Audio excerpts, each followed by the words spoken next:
മാം വന്നില്ലല്ലോ. Good afternoon മാം. Good afternoon. Good afternoon മാം. Okay, ഇപ്പൊ നമ്മൾ കഴിഞ്ഞ ക്ലാസ്സിൽ ഡയാലിസിസ് സർവീസ് അല്ലേ പഠിച്ചുകൊണ്ടിരുന്നത്? എവിടെ വരെ എടുത്തേ ഡയാലിസിസ് സർവീസില്?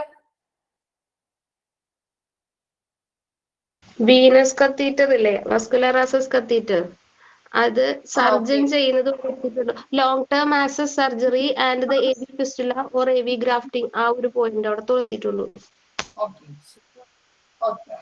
നമ്മള് ഹീമോ ഡയാലിസിസ് ആണ് പഠിച്ചുകൊണ്ടിരുന്നത് അല്ലെ. ഹീമോ ഡയാലിസിസില് 3 അസസ് സൈറ്റുകൾ ഉണ്ട്. വാസ്കുലർ അസസ് സൈറ്റുകൾ പറഞ്ഞു, AV fistula, AV graft, next പറഞ്ഞതാണ് വാസ്കുലർ അസസ് കത്തീറ്റേഴ്സ് വരെ പറഞ്ഞു. നെക്സ്റ്റ് നമ്മൾ പറഞ്ഞത് ഒരു നെഫ്രോളജിസ്റ്റ് അല്ലെ. ഒരു നെഫ്രോളജിസ്റ്റ് എന്ന് പറഞ്ഞാൽ ആരാ? ഒരു നെഫ്രോളജിസ്റ്റ് ആരാണ്? ആരോ ഒരു നെഫ്രോളജിസ്റ്റ്?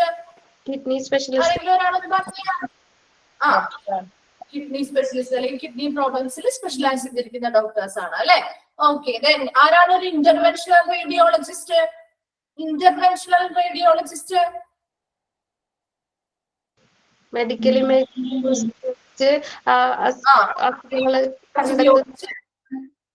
അതെ, അവരുടെ ആ ഒരു കാര്യം കണ്ടെത്തുന്നതല്ല, നമ്മൾ ആ ഒരു വീനസ് കത്തീറ്റർ പോലെയുള്ള പ്ലേസ്മെന്റ് സർജറീസ് അങ്ങനെയുള്ള പ്രൊസീജിയേഴ്സ് ഒക്കെ ഓപ്പറേറ്റ് ചെയ്യുന്ന ഡോക്ടേഴ്സ്, അതിൽ സ്പെഷ്യലൈസ് ചെയ്തിരിക്കുന്ന ഡോക്ടേഴ്സ് ആണ് ഇന്റർവെൻഷണൽ റേഡിയോളജിസ്റ്റുകൾ എന്ന് പറയുന്നത്. ഇനി ഒരു ലോങ് ടേം ആയിട്ടുള്ള ഹീമോ ഡയാലിസിസ് ചെയ്യാൻ വേണ്ടി ഉപയോഗിക്കുന്നതായിട്ടുള്ള അസസ് സൈറ്റുകൾ ഏതൊക്കെയാണ്? ഒരു ലോങ് ടേം ഹീമോ ഡയാലിസിസിന് വേണ്ടി ഉപയോഗിക്കുന്ന അസസ് സൈറ്റുകൾ ഏതാ? AV fistula and AV graft. അപ്പോ വാസ്കുലർ അസസ് കത്തീറ്റർ ഇതിന് വേണ്ടിയിട്ട് യൂസ് ചെയ്യുന്നത് എങ്ങനെയാണ്? ലോങ് ടേം ആണോ ഷോർട്ട് ടേം ആണോ? Short term. ഇത്രയും കാര്യങ്ങളാണ് നമ്മൾ അവിടെ പറഞ്ഞു നിർത്തിയത് അല്ലെ. നോക്കിയേ, നെഫ്രോളജിസ്റ്റ് പറഞ്ഞു, ഒരു ഇന്റർവെൻഷണൽ റേഡിയോളജിസ്റ്റ് എന്താന്ന് പറഞ്ഞു, അതുപോലെ വീനസ് കത്തീറ്റേഴ്സ് അതൊരു ലോങ് ടേം യൂസിന് വേണ്ടി എന്ത് ചെയ്യാൻ പാടില്ല, പെർഫോം ചെയ്യാൻ പറ്റില്ല, പെർഫെക്റ്റ് അല്ല. അത് എന്തുകൊണ്ടാണ്? അതിന്റെ റീസൺസ് നമ്മൾ പറഞ്ഞത്. അവിടെ ബ്ലഡ് ക്ലോട്ടോ അല്ലെങ്കിൽ എന്തെങ്കിലും ഇൻഫെക്ഷൻസോ മറ്റേ അതിൽ എന്താ കോസ് വെയിൻ ടു നാരോ അല്ലെ, നാരോ ഇടുങ്ങിയത് അല്ലെങ്കിൽ ആ ഒരു വെയിൻ എന്താവാം, നാരോ ആയി പോവാം, ചുരുങ്ങിയോ അല്ലെങ്കിൽ ഇടുങ്ങിയതായി പോവാനായിട്ടുള്ള സാധ്യത ഉള്ളത് കൊണ്ടാണ് അവിടെ വീനസ് കത്തീറ്റർ പ്ലേസ്മെന്റ് എന്ന് പറയുന്നത് ആ ഒരു പ്രൊസീജിയർ ലോങ് ടേം ആയിട്ട് യൂസ് ചെയ്യാൻ പെർഫെക്റ്റ് അല്ല എന്ന് പറയുന്നത്. ഇത്രയും കാര്യങ്ങൾ നമ്മൾ നോക്കിയല്ലേ. നെക്സ്റ്റ് നമുക്ക് ബാക്കി നോക്കാം കേട്ടോ, കണ്ടിന്യൂ ചെയ്യാം.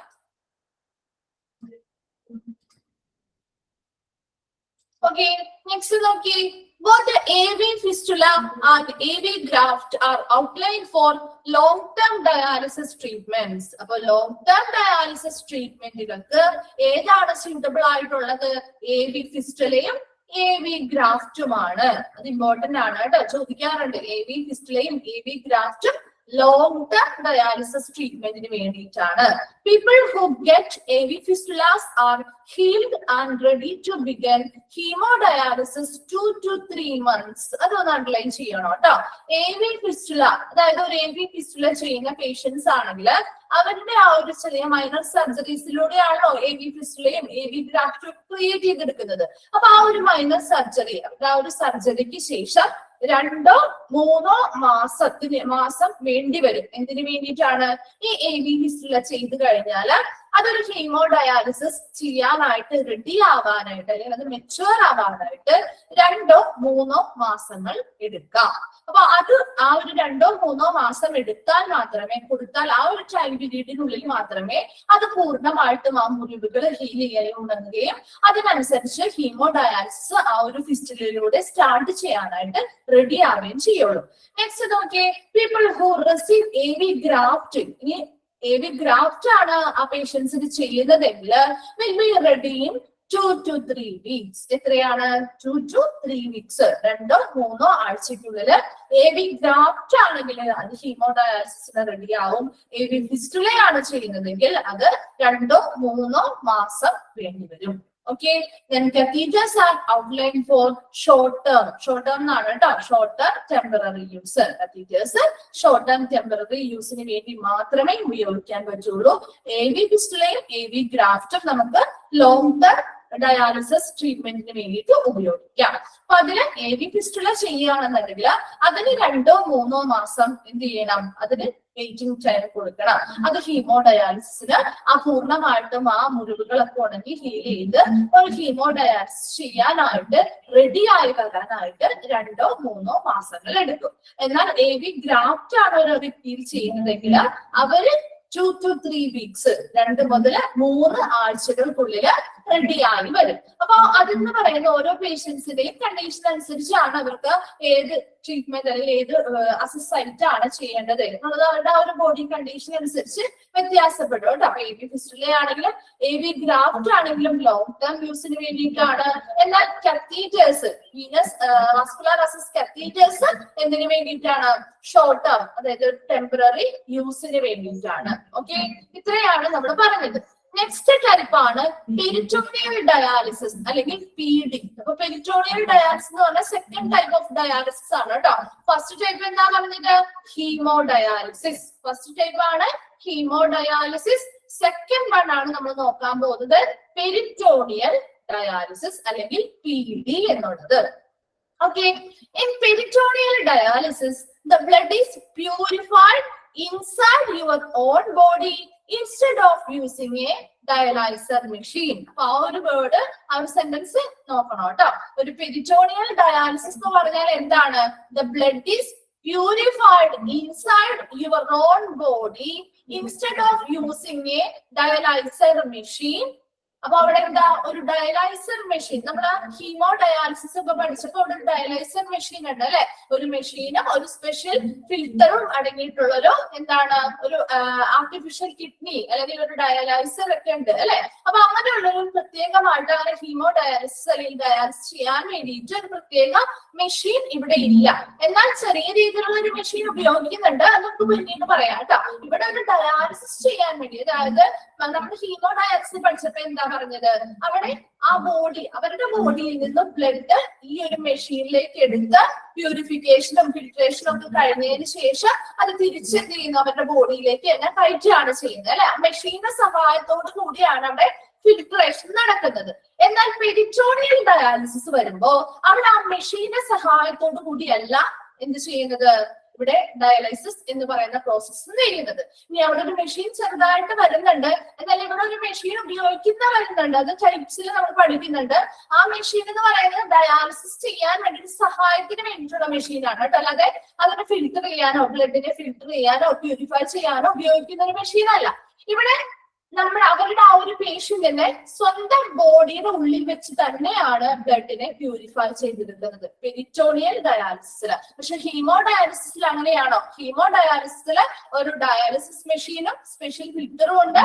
അതിലൂടെയാണ് അവരുടെ ഓരോ പേഷ്യന്റിന്റെയും ബ്ലഡ് കടന്നുപോയി ഫിൽട്രേഷൻ നടത്തി പ്യൂരിഫൈ ചെയ്യുന്നത്. ഇവിടെ ആ പേഷ്യൻസിന്റെ അവരുടെ സ്വന്തം ബോഡിയിലുള്ളിൽ വെച്ച് തന്നെ ബ്ലഡിന്റെ പ്യൂരിഫിക്കേഷൻ നടക്കുന്നുണ്ട് പെരിറ്റോണിയൽ ഡയാലിസിസിൽ. ഓക്കെ, അപ്പൊ പെരിറ്റോണിയൽ ഡയാലിസിസിൽ ഫസ്റ്റ് ക്വസ്റ്റ്യൻ ഇങ്ങനെ ചോദിക്കാം, എന്താണ് ഒരു ഇസ് എ ടൈപ്പ് ഓഫ് എന്താണ് dialysis? The blood is purified inside your own body instead of using a dialysis machine. അങ്ങനെ ഡയാലിസർ മെഷീൻ ഉപയോഗിക്കാതെ അത് സ്വന്തം ബോഡിയുടെ ഉള്ളിൽ വെച്ച് തന്നെ ബ്ലഡിനെ പ്യൂരിഫൈ ചെയ്യുന്ന ഒരു ടൈപ്പ് ഓഫ് ഡയാലിസിസ് ഏതാണ് എന്ന് ചോദിക്കാം. ഏതാണ്?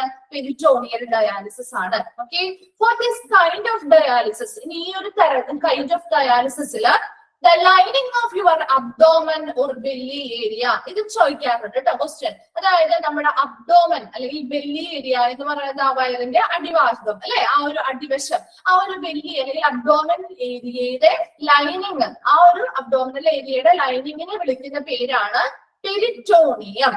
ഓക്കെ, ആ പെരിറ്റോണിയം ആണ് is used as a filter. ഇവിടെ ഉപയോഗിക്കുന്ന ഫിൽറ്റർ എന്ന് പറയുന്നത് ആ പെരിറ്റോണിയമാണ്. അപ്പൊ 2 ക്വസ്റ്റ്യൻസ് ചോദിക്കാം.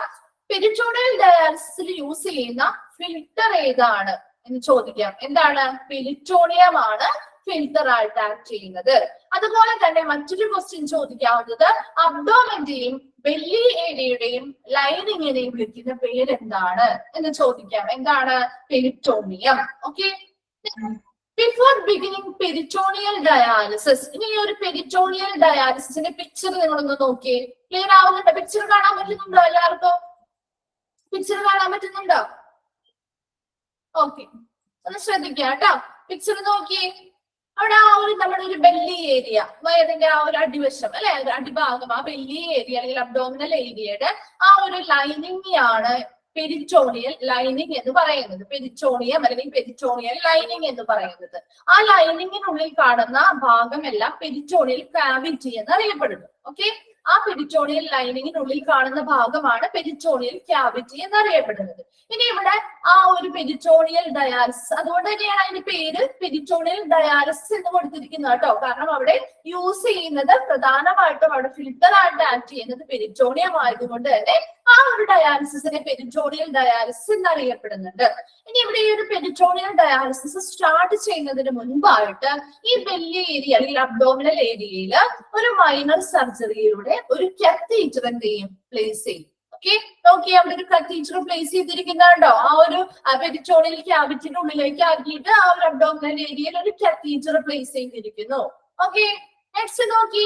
ഇനി ഈ ഒരു കത്തീറ്റർ, ആ ഒരു കത്തീറ്റർ പ്ലേസ് ചെയ്യുന്നത്, ആ ഒരു കത്തീറ്ററിലൂടെ എന്ത് ചെയ്യും, ഒരു ഡയാലിസിസ് സൊല്യൂഷൻ, ആ ഒരു ഡയാലിസിസ് സൊല്യൂഷനെ ഡയലസൈറ്റ് എന്ന് പറയുന്ന സൊല്യൂഷൻ ആയിട്ടാണ് പറയുന്നത്. നമ്മൾ പഠിക്കുന്നുണ്ട്. അപ്പൊ ഡയലസൈറ്റ് സൊല്യൂഷനില് വാട്ടറും സോൾട്ടും മറ്റു അഡിക്റ്റീവ്സ് അല്ലെങ്കിൽ മറ്റു കെമിക്കൽസും ഒക്കെ അടങ്ങിയിട്ടുണ്ടാവും ആ ഡയലസൈറ്റ് സൊല്യൂഷനിൽ. ആ ഡയാലിസിസ് ചെയ്യാൻ വേണ്ടി ഉപയോഗിക്കുന്ന ആ ഒരു ഡയലസൈറ്റ് സൊല്യൂഷൻ എന്ത് ചെയ്യും, ഈ കത്തീറ്ററിനുള്ളിലൂടെ ഇൻഫ്ലോ കാണിച്ചിരിക്കുന്നത് കണ്ടോ ആരോമാർക്ക്? ആ ഒരു ഡയാലിസിസ് സൊല്യൂഷൻ എന്ത് ചെയ്യുന്നു, കത്തീറ്ററിനുള്ളിലൂടെ ഈ അബ്ഡോമിനൽ ക്യാവിറ്റിയില് ലിറ്റിൽ ബൈ ലിറ്റിൽ ആയിട്ട് കുറച്ചായിട്ട് എന്ത് ചെയ്യും, ഫിൽ ചെയ്ത് കൊടുക്കും.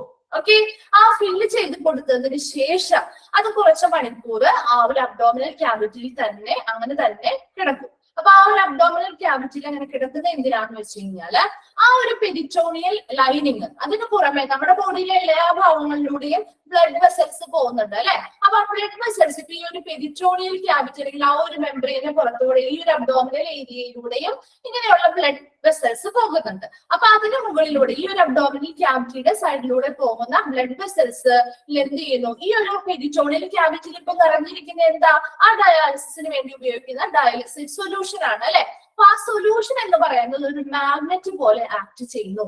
മാഗ്നറ്റ് എന്താ ചെയ്യുക, മാഗ്നറ്റ് എന്താ ചെയ്യുന്നത്, എന്താ മാഗ്നറ്റിന്റെ പ്രത്യേകത? മാഗ്നറ്റ് എന്താ ചെയ്യുന്നത്, എന്താണ് മാഗ്നറ്റിന്റെ പ്രത്യേകത? എന്താ ഒരു മാഗ്നറ്റിന്റെ പ്രത്യേകത?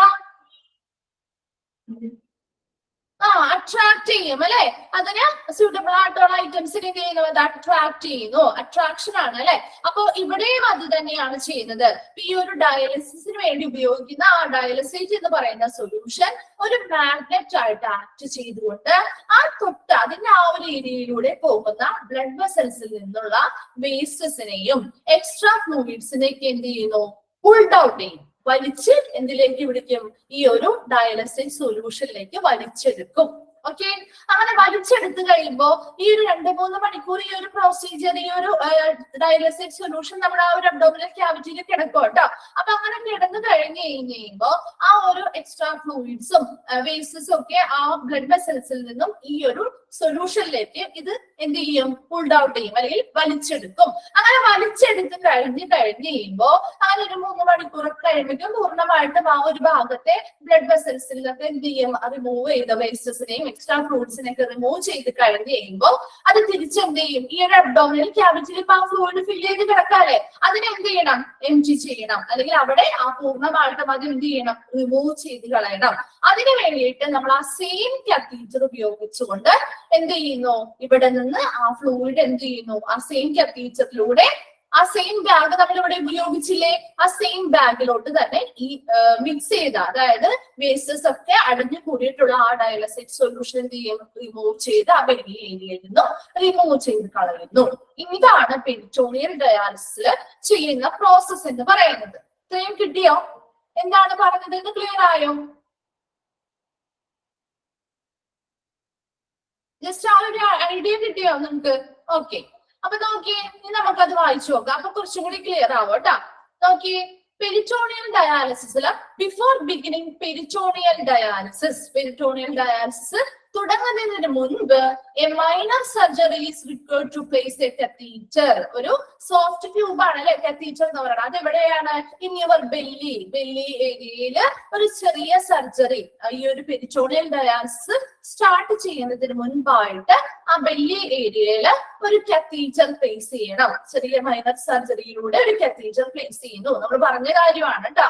In the course of each treatment, ഇനി ഓരോ പ്രാവശ്യവും ഈ പ്രൊസീജിയർ ചെയ്യുന്ന സമയത്ത് ആ ബെല്ലി ഏരിയ എന്ത് ചെയ്യും? Little by little filled with dialysate. Dialysate എന്ന് പറഞ്ഞാൽ എന്താ? A cleansing fluid made from a mixture of water, salt and other additives. Water, salt അതുപോലെ തന്നെ മറ്റ് കെമിക്കൽസും അടങ്ങിയിട്ടുള്ള ഒരു ഫ്ലൂയിഡ് ആണ് ഡയലസേറ്റ് എന്ന് പറയുന്നത്. അതാണ് ഡയാലിസിസ് സൊല്യൂഷൻ ആയിട്ട് നമ്മൾ പറയുന്നത്. അവിടെ ആ ഒരു ഇതിൽ കാണിച്ചിരിക്കുന്ന ഡയാലിസിസ് സൊല്യൂഷൻ എന്ന് പറയുന്ന ആ ഡയലസേറ്റ് സൊല്യൂഷൻ ആണ് കേട്ടോ. അതെന്ത് ചെയ്യുന്നു?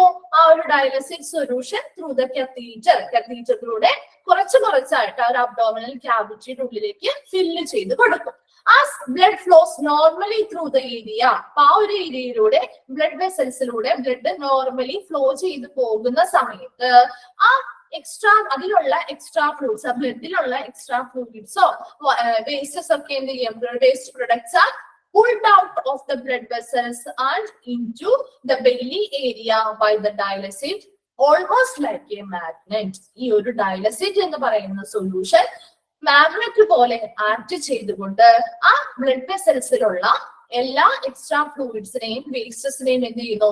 പുൾഡ് ഔട്ട് ചെയ്യുന്നു. എന്താണ്? വലിച്ചെടുക്കുന്നു ഈ ഒരു ഡയലസേറ്റ് സൊല്യൂഷനിലേക്ക്, വലിയ ഏരിയയിലുള്ള ഡയലസേറ്റ് സൊല്യൂഷനിലേക്ക് വലിച്ചെടുക്കുന്നു.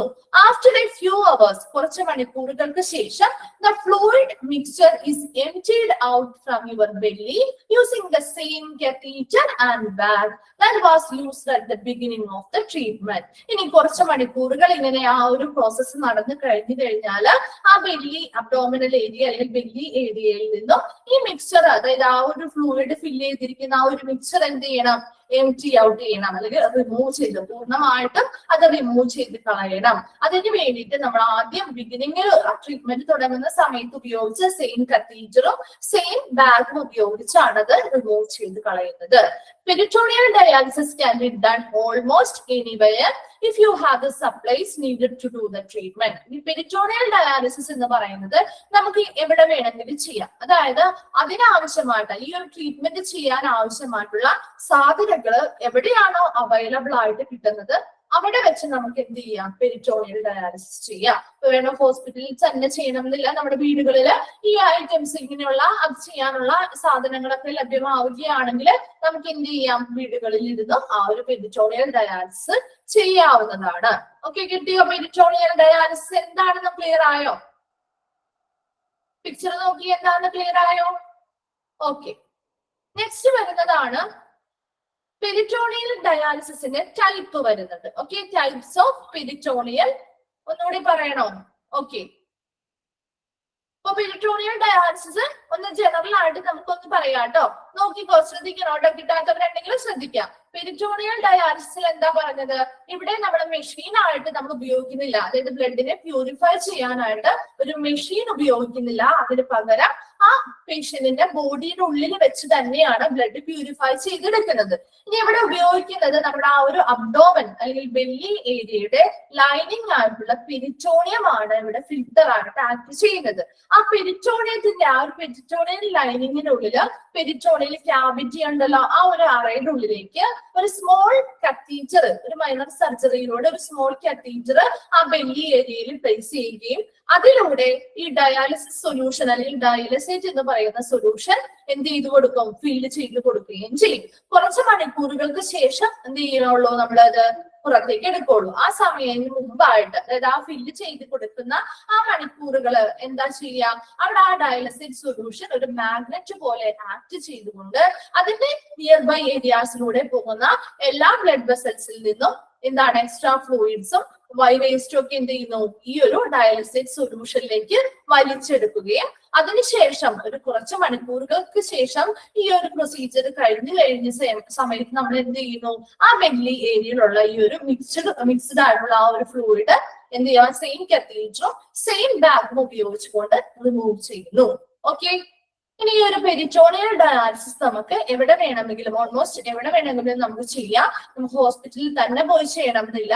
ഇനി ആ ഐറ്റംസ്, അതായത് ഈ ഒരു ട്രീറ്റ്മെന്റ് ചെയ്യാൻ ആവശ്യമായിട്ടുള്ള എല്ലാ ഐറ്റംസും എല്ലാ സാധനങ്ങളും അവൈലബിൾ ആവുന്നത് എവിടെയാണോ അവിടെ വെച്ച് നമുക്ക് ഈ ഒരു പെരിറ്റോണിയൽ ഡയാലിസിസ് ചെയ്യാവുന്നതാണ്.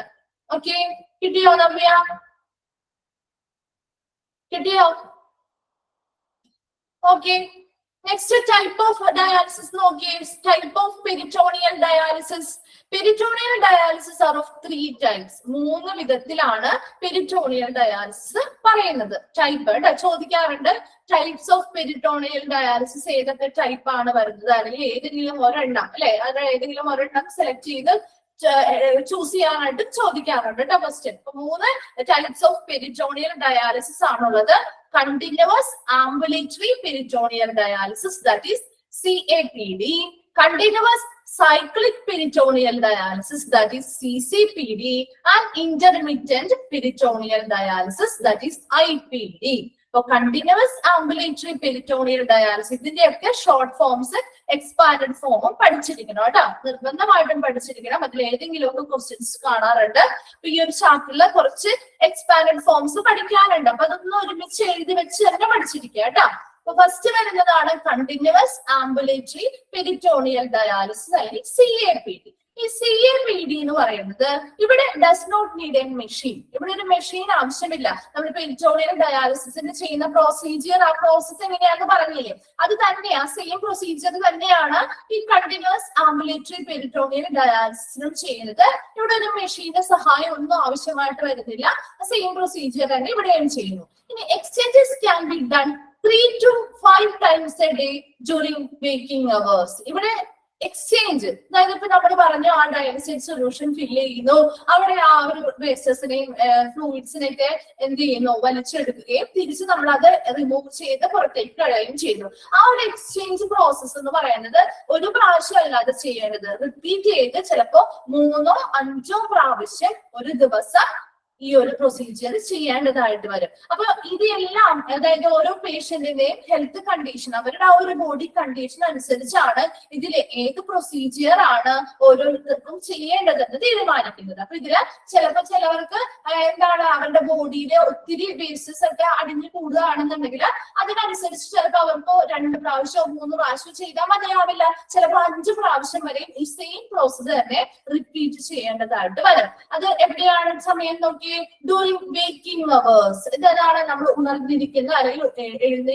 ഉണർന്നിരിക്കുന്ന ആ ഒരു സമയത്ത്, ഇത് ഉറങ്ങുന്ന സമയമല്ല, ബാക്കി ഉണർന്നിരിക്കുന്ന സമയത്താണ് നമ്മൾ കണ്ടിന്യൂസ് ആംബുലേറ്ററി പെരിറ്റോണിയൽ ഡയാലിസിസ് ചെയ്യുന്നത്. ഇവിടെ ഒരു മെഷീന്റെ ഒന്നും സഹായം ആവശ്യമായിട്ട് വരുന്നില്ല, അവിടെ മെഷീൻ ഉപയോഗിക്കുന്നില്ല. മറിച്ച് എന്താണ്, അത് ചിലപ്പോ 3 മുതൽ 5 പ്രാവശ്യം വരെ എന്ത് ചെയ്യേണ്ടി വരും, ഒരു ദിവസത്തിൽ റിപ്പീറ്റ് ചെയ്ത് ഈ ഒരു പ്രൊസീജിയർ, സെയിം പ്രൊസീജിയർ തന്നെ ചെയ്യേണ്ടതായിട്ട് വരും. അതാണ് കണ്ടിന്യൂസ് ആംബുലേറ്ററി പെരിറ്റോണിയൽ ഡയാലിസിസ് എന്ന് പറയുന്നത്. സെക്കൻഡ് വൺ നോക്കിയേ, continuous cyclic peritoneal dialysis. Continuous cyclic peritoneal dialysis. Continuous cyclic peritoneal dialysis needs the use of a particular dialysis machine. ഇവിടെ ഒരു പ്രത്യേക തരം ഡയാലിസിസ് മെഷീൻ ഉപയോഗിക്കുന്നുണ്ട്.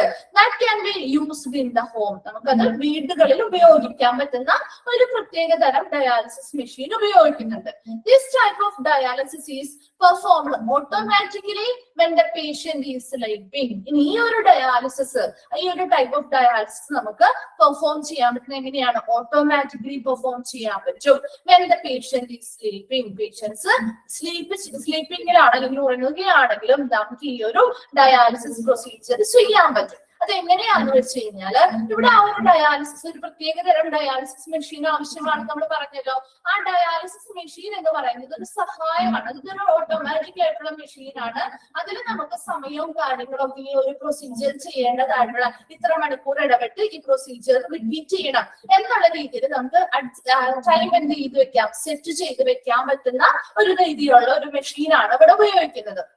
ആ മെഷീൻ എന്തിനാന്ന് വെച്ച് കഴിഞ്ഞാൽ ഇപ്പൊ ആ ഒരു പേഷ്യന്റ് ഉറങ്ങുകയാണെങ്കിൽ പോലും ആ പേഷ്യന്റിനെ ഡിസ്റ്റർബ് ചെയ്യാത്ത രീതിയിൽ ഈ പ്രൊസീജിയർ എന്ത് ചെയ്യാൻ പറ്റും, കണ്ടിന്യൂസ് ആയിട്ട് നടത്താൻ വേണ്ടിയിട്ടാണ്. അതെന്താണ് കണ്ടിന്യൂസ് സൈക്ലിക് എന്ന് പറയുന്നത്. അപ്പൊ കണ്ടിന്യൂസ് ആയിട്ട് അത് നടത്തി കൊണ്ടുപോകാനായിട്ട് സാധിക്കുന്ന രീതിയിൽ ഒരു പ്രത്യേക തരം ഡയാലിസിസ് മെഷീൻ വീടുകളിൽ ഉപയോഗിക്കാൻ പറ്റുന്ന രീതിയിലുള്ള പ്രത്യേക തരം ഡയാലിസിസ് മെഷീൻ ഉപയോഗിക്കുന്നുണ്ട്.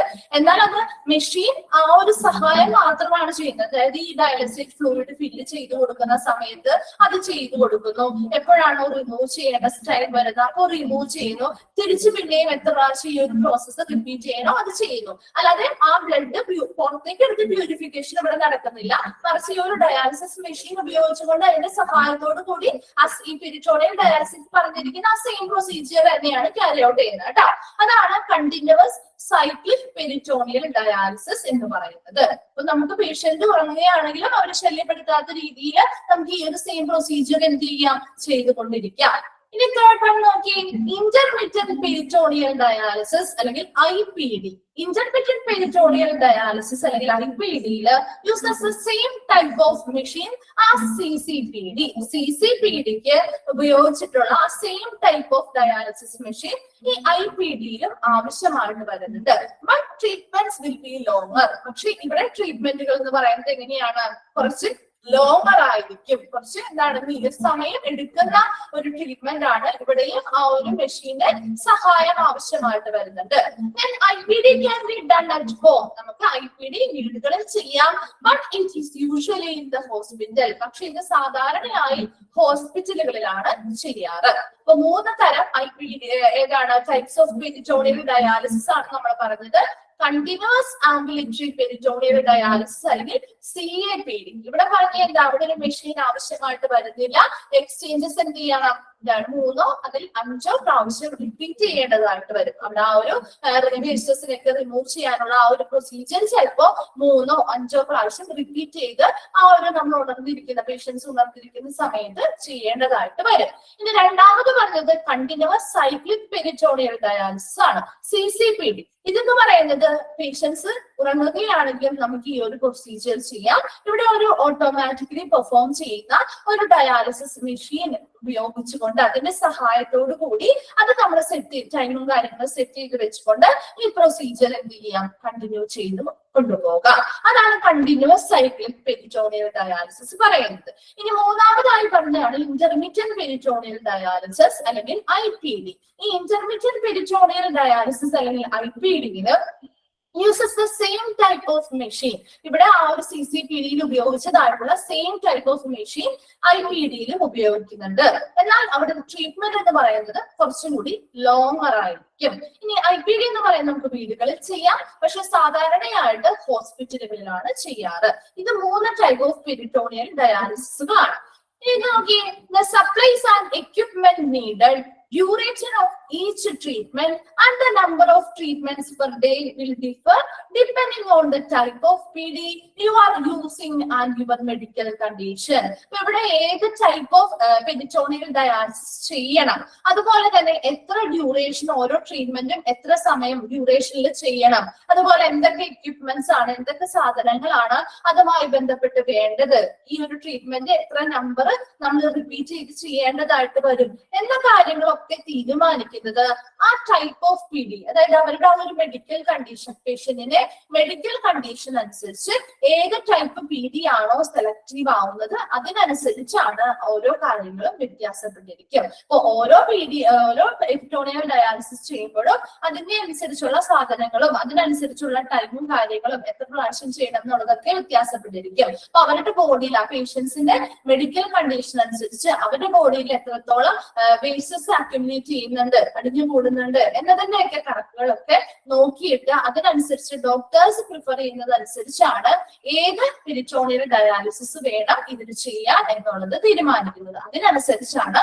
ഓരോരുത്തർക്കും എത്ര സമയം, എത്ര പ്രാവശ്യം, എന്തൊക്കെ സാധനങ്ങൾ ഇതിനാവശ്യമായിട്ട് വരും എന്നുള്ളതൊക്കെ തീരുമാനിക്കുന്നത്. Okay, then normally this process takes a few hours and is required to be repeated 4 to 6 times per day. ഇനി നോർമൽ ആയിട്ട് ഈ ഒരു process takes a few hours, അത് കുറച്ച് മണിക്കൂറുകൾ ഈ ഒരു പ്രൊസീജിയർ കുറച്ച് മണിക്കൂറുകൾ കൊണ്ട് തന്നെ ഈ ഒരു പ്രോസസ് ചെയ്യാൻ പറ്റും.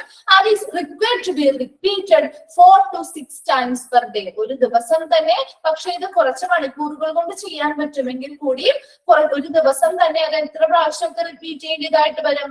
4 മുതൽ 6 പ്രാവശ്യം വരെ ഇത് റിപ്പീറ്റ് ചെയ്യേണ്ടതായിട്ട് വരും. ഓക്കെ, അപ്പൊ നമ്മൾ പെരിറ്റോണിയൽ ഡയാലിസിസിൽ പറഞ്ഞത് എന്താണ്? പെരിറ്റോണിയൽ ഡയാലിസിസ് എന്താന്ന് പറഞ്ഞു അല്ലെ? നമ്മുടെ ബോഡിയുടെ ഉള്ളിൽ വെച്ച് തന്നെ ബ്ലഡിനെ പ്യൂരിഫൈ ചെയ്യുന്ന ഒരു പ്രൊസീജിയർ ആണ്. അതിനുള്ളിൽ ലൈനിങ്ങിനെ വിളിക്കുന്ന പേരാണ് പെരിറ്റോണിയം. ആ പെരിറ്റോണിയം ആണ് ഫിൽറ്റർ ആയിട്ട് ആക്ട് ചെയ്യുന്നത്. അവിടെ ഡയാലിസിസ് സൊല്യൂഷൻ ഒക്കെ ഫില്ല് ചെയ്ത് കൊടുത്തുകൊണ്ട് നമ്മൾ എന്ത് ചെയ്യുന്നു? എക്സ്ട്രാ ഫ്ലൂയിഡ്സിനെയും വേസ്റ്റസിനെയൊക്കെ റിമൂവ് ചെയ്യുന്നു. ഇനി അതിൽ 3 ടൈപ്പ് ഓഫ് പെരിറ്റോണിയൽ ഡയാലിസിസ് പറഞ്ഞു: CAPD, CCPD ആൻഡ് IPD. ഇതിന് 3നെയും വ്യത്യാസം മനസ്സിലാക്കി വെച്ച് പഠിച്ചാൽ മതി കേട്ടോ. പ്രധാനമായിട്ടും ഇവിടുന്ന് വരുന്ന ക്വസ്റ്റ്യൻ എന്ന് പറയുന്നത് അതിന്റെ ആ ഒരു എക്സ്പാൻഡഡ് ഫോം തന്നെയാണ്. അത് ഇമ്പോർട്ടന്റ് ആണ്. ആ 3ന്റെയും എക്സ്പാൻഡഡ് ഫോം പഠിച്ചിരിക്കണം കേട്ടോ. നെക്സ്റ്റ് വരുന്നതാണ് തേർഡ് ടൈപ്പ് ഓഫ് ഡയാലിസിസ് ആണ്. 3 ടൈപ്പ് ഓഫ് ഡയാലിസിസ് ആണ് നമുക്ക് പഠിക്കാനുള്ളത്. അതിൽ തേർഡ് ടൈപ്പ് എളുപ്പമാണ്, കുറച്ചേ ഉള്ളൂ. ഓക്കെ, അപ്പൊ ഇതിന് ഇത്രയും എക്സ്പാൻഡ് ടൈപ്സ് കാര്യങ്ങളൊന്നും വരുന്നില്ല കേട്ടോ. അപ്പൊ 2 ടൈപ്പിൽ നമ്മൾ പഠിച്ചത് ഹീമോ ഡയാലിസിസ് പഠിച്ചു. സെക്കൻഡ് ടൈപ്പ് പഠിച്ചത് ഏതാ? പെരിറ്റോണിയൽ ഡയാലിസിസ് പഠിച്ചു. തേർഡ് വൺ വരുന്നതാണ് കണ്ടിന്യൂസ് റീനൽ റീപ്ലേസ്മെന്റ് തെറാപ്പി അല്ലെങ്കിൽ CRRT. Continuous renal replacement therapy or CRRT. ഇപ്പൊ CRRT എപ്പോഴും ചോദിക്കാറുണ്ട്. CRRTയുടെ എക്സ്പാൻഡഡ് ഫോം ഏതാണ്? ഓക്കെ, ചോദിക്കാറുണ്ട് കേട്ടോ. CRRT, continuous renal replacement therapy. This therapy is used mainly in the intensive care unit for people with severe kidney failure. Intensive care unit എന്ന് പറഞ്ഞാൽ എവിടെയാ?